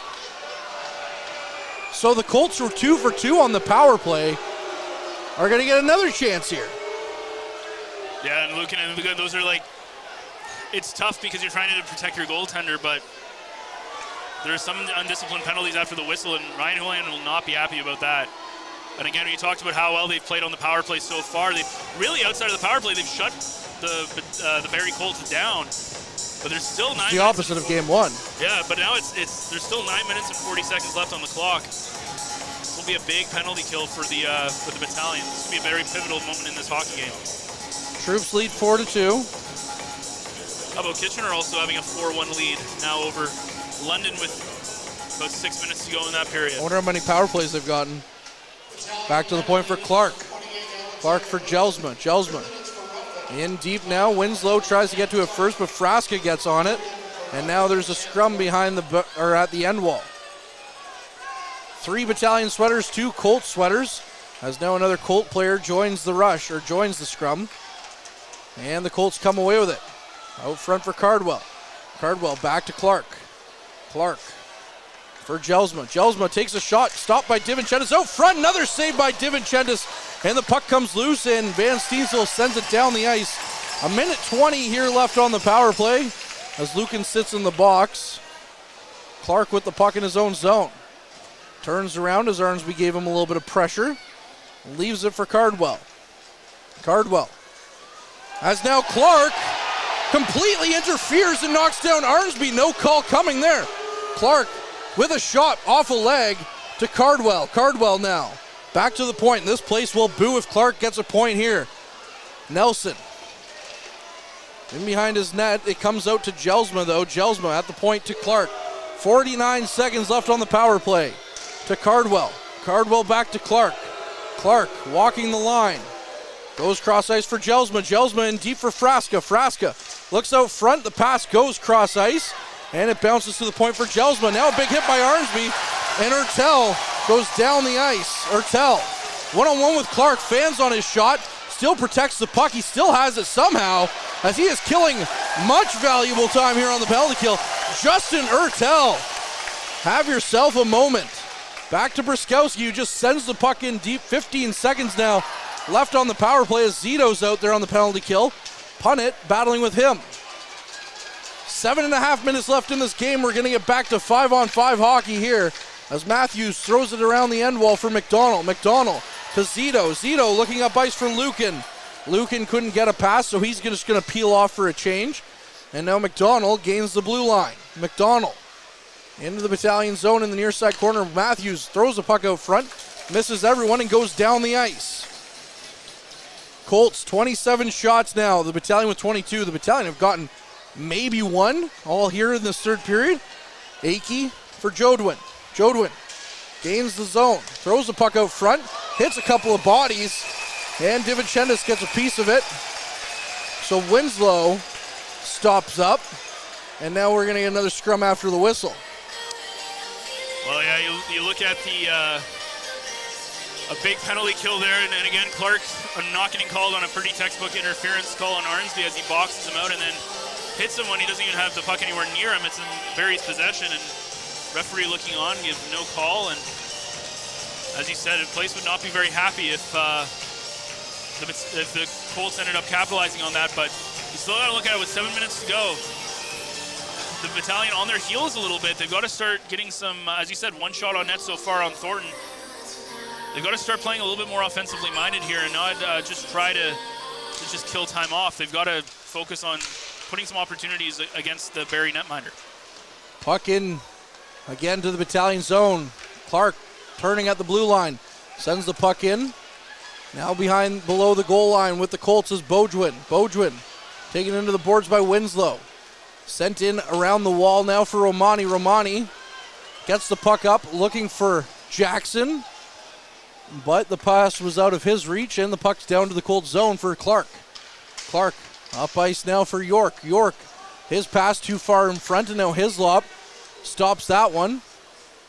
And he gets it down for Jackson, and Jackson just sends it right back to Hislop, who gives it to Winslow. Winslow starts the rush, gains the red line, and sends it down and goes off for a change.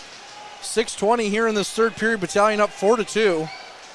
York loses possession. Now Clark loses it to Bloom. Bloom takes a shot kicked aside by Thornton.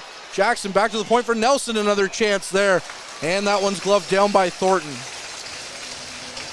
Well, there's finally an opportunity for the Battalion to put up a couple more shots on Thornton. And really, this is kind of the same thing as the last game. The Battalion played really well in the first 40 minutes. Barrie comes out in the last 20. The only difference is the fact that the Battalion scored 2 more goals, because if this was a 2-1 game, we'd now be tied in the late stages of this hockey game. And very similar to game 1, the Battalion have to figure out why they're playing the way they are in the final 20 and really shut them down. Cardwell up the ice. Loses the puck though as Nelson gets to it. And it's really been a theme throughout this entire playoff run so far for the troops. They go back to game 6 against Mississauga. They were up 5-1 going to the third, almost 5-3 actually. 5-3, there was sorry. 2 quick goals at the end of the second. You're right, yeah. So, well, in the last 22 minutes, they basically gave up 3 goals, sorry. Akey gains the zone. That puck was knocked off his stick, but still made its way on Divinchendis. And the big goaltender made a big save now. Now the Battalion, if they had enough speed, they would have had a 2-on-1. Bloom with a chance. And that one was turned aside by Thornton. McDonald had the rebound, but it was just out of his reach. Now Weigel takes a shot, stopped by Divinchendis. And we'll get another face-off here with 5:18 left in this third period. As we dwindle to the final quarter of the final period, we'll have to keep an eye on Thornton and see when they want to take him out. Marty Williamson will have to keep an eye on that, because that question now becomes, do you take him out a little bit earlier, maybe 3 minutes left because you need to get 2 goals? Do you wait till the 2-minute mark? It'll be very interesting to see what his game plan will be here, assuming Barrie doesn't find the back of the net before then. Arnsby in for Winslow. Winslow loses the puck though, and it's back to Clark. Clark couldn't keep that one in. Now he's in a foot race with Wakely as Clark gets around him and throws the puck down the ice, but it'll be gloved by Christopoulos at the red line and sent right back in. Less than 5 minutes here left in game 2. Christopoulos walks in, takes a backhand chance. That one's blocked aside by Thornton. Van Steensel gets to it, sends it back in deep. Wakely gets it from Punnett, walking in, tried to get the backhanded shot in, and that one just went wide of the net. Wakely now on the near side wall, battling with Punnett. Punnett for McDonald. McDonald walks into the Battalion zone, tried a sharp angle pass, couldn't get it to go to anyone, and now Wakely and the Battalion go down the ice quickly. Van Steensel, fans booing the referees once again, as now Hache has the puck behind his net. Jackson out there, and now Hache comes from outside of his net and carries it down to the red line, gets a shot in on Divinchendis, who turns that one aside. Now it's Bruskowski, back to Cardwell. Cardwell, his backhand chance, stopped aside by Jackson. And now Jackson in for Petrov. Petrov with a shot, it goes cross slot as it hit a body in front, but it hits a Colts player in the slot and he just is able to turn things around and send it back the other way. Yeah, that one almost pinballed right to Ertel's stick. He would have had a wide open cage. Again, as we dwindle down, under 4 minutes now to go in this period, it's getting harder and harder for Barrie to get find 2 in the net. We'll have to see if Thornton pops out of his net anytime soon, as we'll get what looks like an offside call here against the Colts. With 3:37 left in the third period, Battalion still lead 4-2. Shots on goal, 31-27 in favor of Barrie. Well, again, Dom really standing on his head here in the third period as he's really kept his team in it here. Thornton having a pretty easy period, only about 6 shots on net.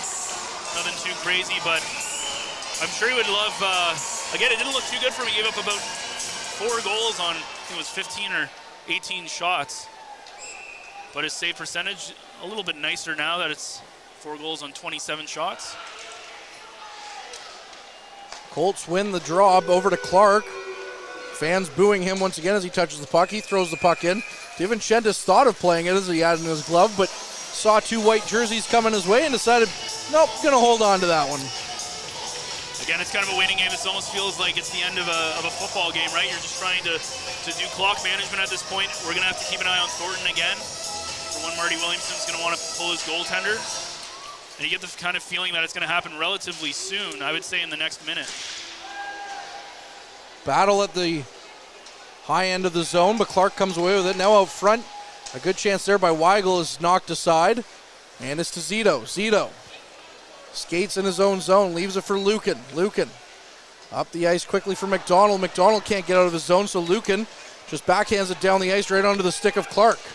Clark gains the Troops zone, skates around. Nelson bodies him into the corner, and now it's sent back out to the point for Cholach to keep him, but it's given to Zito. Zito down the ice, the Battalion of a 3-on-2 here. McDonald cross ice for Bloom. Bloom looking back across for McDonald, and McDonald now just takes the puck into the corner and tries to leave it there, but it comes out to Zito. Zito loses it to Frasca. Now Weigel has it and gives it to Clark. Clark through the neutral zone with Van Steensel all over him. Turns around, gets it to Frasca. Looks like Thornton's going to the bench now with 2:30 left in this third period.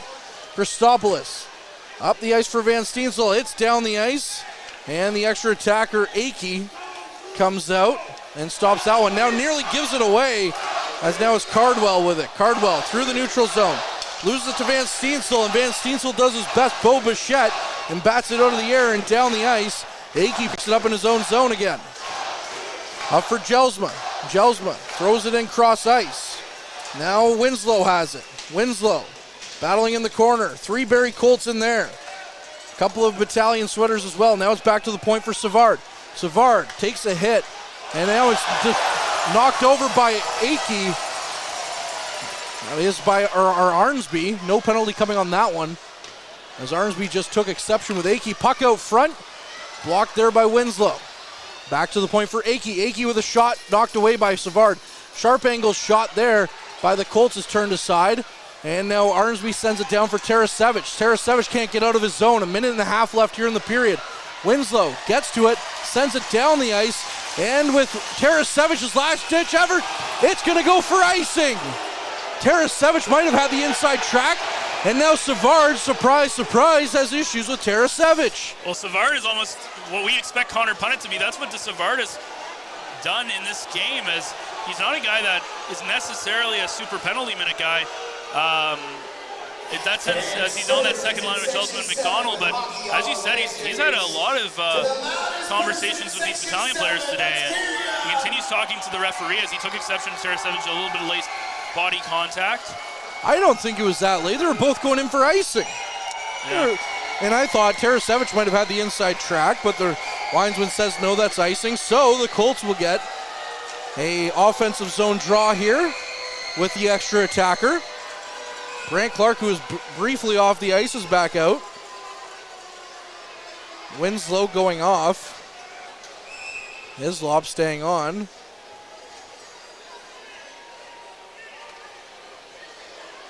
As with 1:18 left, the Battalion have a 4-2 lead here in this third period. Battalion get it quickly off the draw, but they can't get it past Clark. Clark stops up, gets it in for Punnett. Punnett with a shot.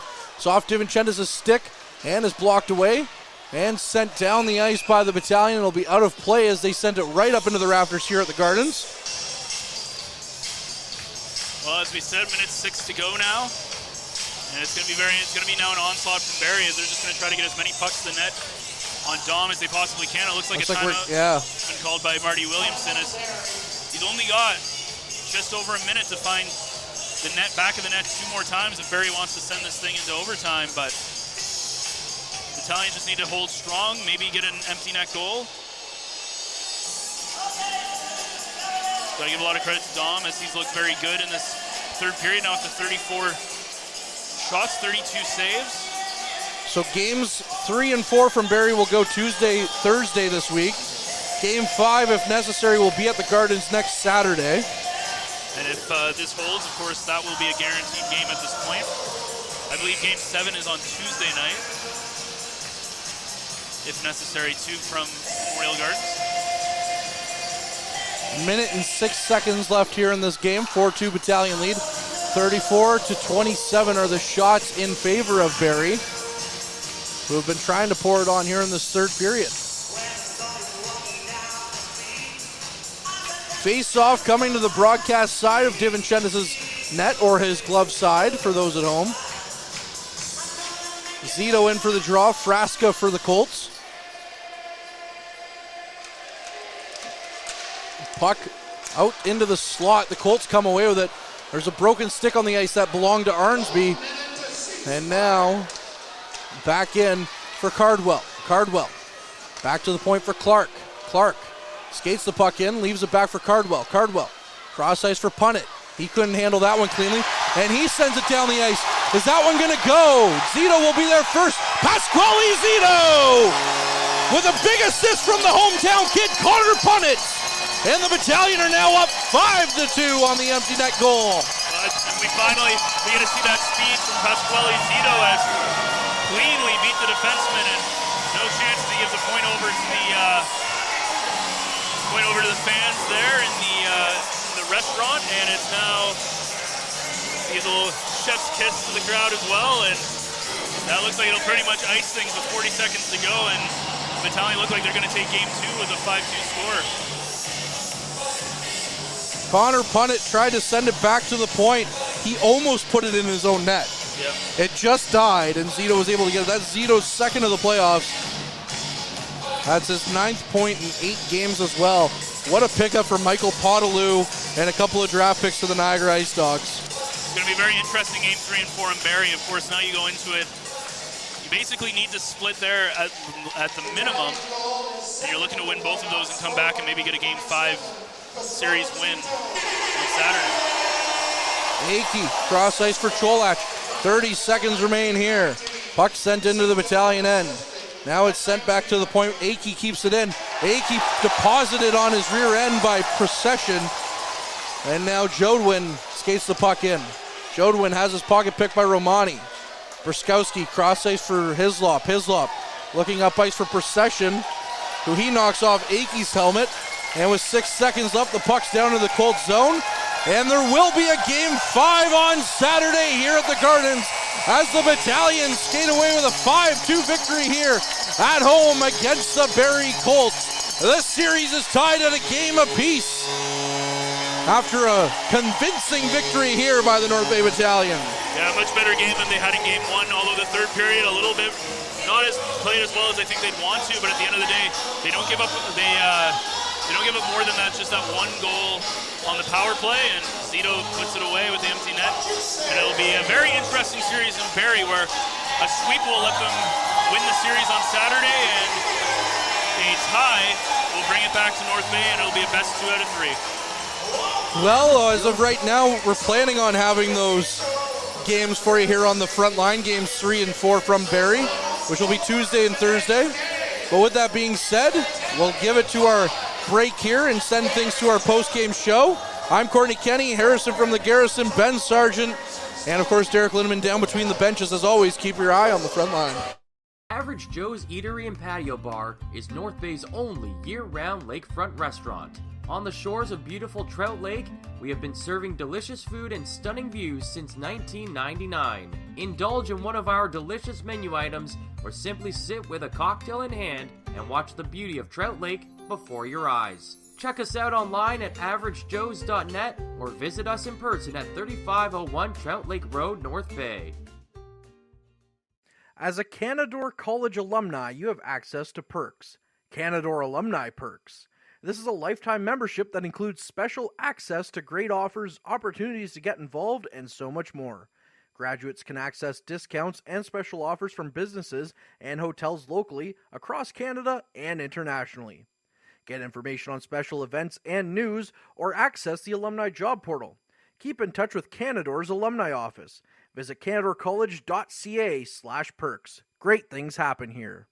You rely on your vehicle to take you to the places that matter most to you. So bring your vehicle to the team you can rely on to keep it running at its best. Dave's Automotive Services. Whether you're getting your car or truck ready for the season with a tire change, making sure you're safe on the road with an inspection and certification, or doing your due diligence to keep your vehicle in tip-top shape with regular maintenance, Dave's Automotive Services has you covered. Expert troubleshooting, quality repairs, and time-efficient labor are the 3 stars of service you can expect when you bring your car or truck to Dave's Automotive Services at 411 Airport Road. Call 705-478-5544 and book your appointment today. The Frontline Podcast, Season 3. Courtney Kenny, Matthew Sukram, Derek Lindemann, Bob Coles, and Ben Long bring you closer to your favorite teams like never before. Covering everything to do with hockey in the North Bay area, exclusive interviews with the North Bay Battalion staff and players, expert analysis on the OHL, NOJHL, and more, keeping you up to date on all things Voodoos, Trappers, Lakers, and more.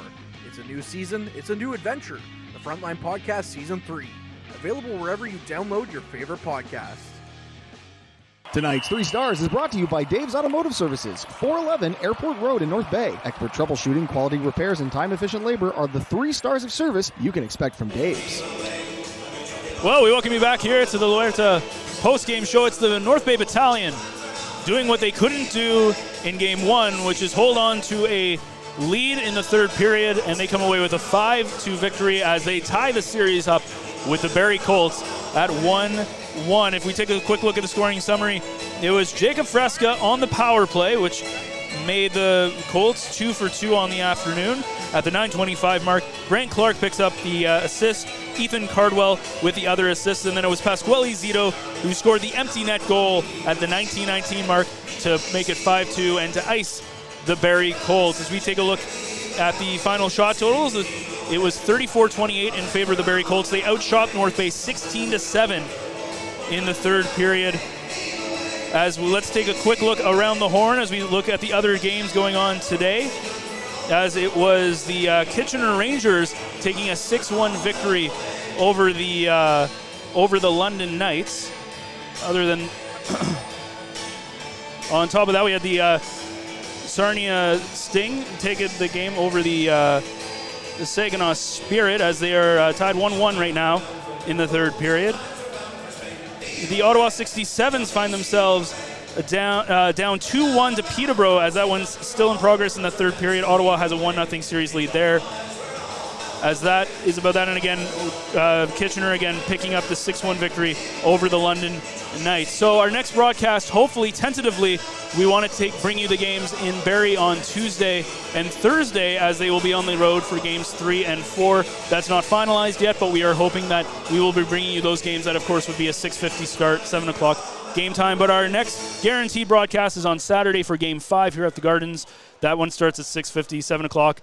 And that we will hope you will join us for that one. So for the final here, it's the Battalion tying up the series at 1 game apiece with a 5-2 victory over the Barrie Colts. Thank you for joining your Sunday afternoon, for joining us as for everybody here, as for Courtney Kenny, for our host, Derek Lindemann, and of course Harrison from the Garrison, our producer today with help from Ben Long. I'm Ben Sargent saying thanks so much for joining us, and as always, keep your eye on the front line. Meals are a special time for families to gather, share their day, and spend quality time together. Those dinners are made extra special when you add tropical produce found in the markets and grocery stores that carry La Huerta imports. La Huerta knows the importance of family, so they know which quality products make the best quality meals for your customers, whether it be Mexican Hass avocados, Brazilian figs, Ecuadorian red dragon fruit, or something just as exotic and special. To get your supply of the best tropical produce at competitive prices with brands buyers trust, contact La Huerta Imports at 705-752-1478. Community engagement is one of our core focuses at McDonald's. The key is finding the right people who are passionate about the same things we are, helping kids be kids. McDonald's proudly supports local organizations such as the North Bay Regional Health Center Foundation, Big Brothers Big Sisters, One Kids Place, the Children's Aid Society, and Ronald McDonald House Charities. Stop by McDonald's on 1500 Fisher Street, North Bay to see how we can serve you and the community every day.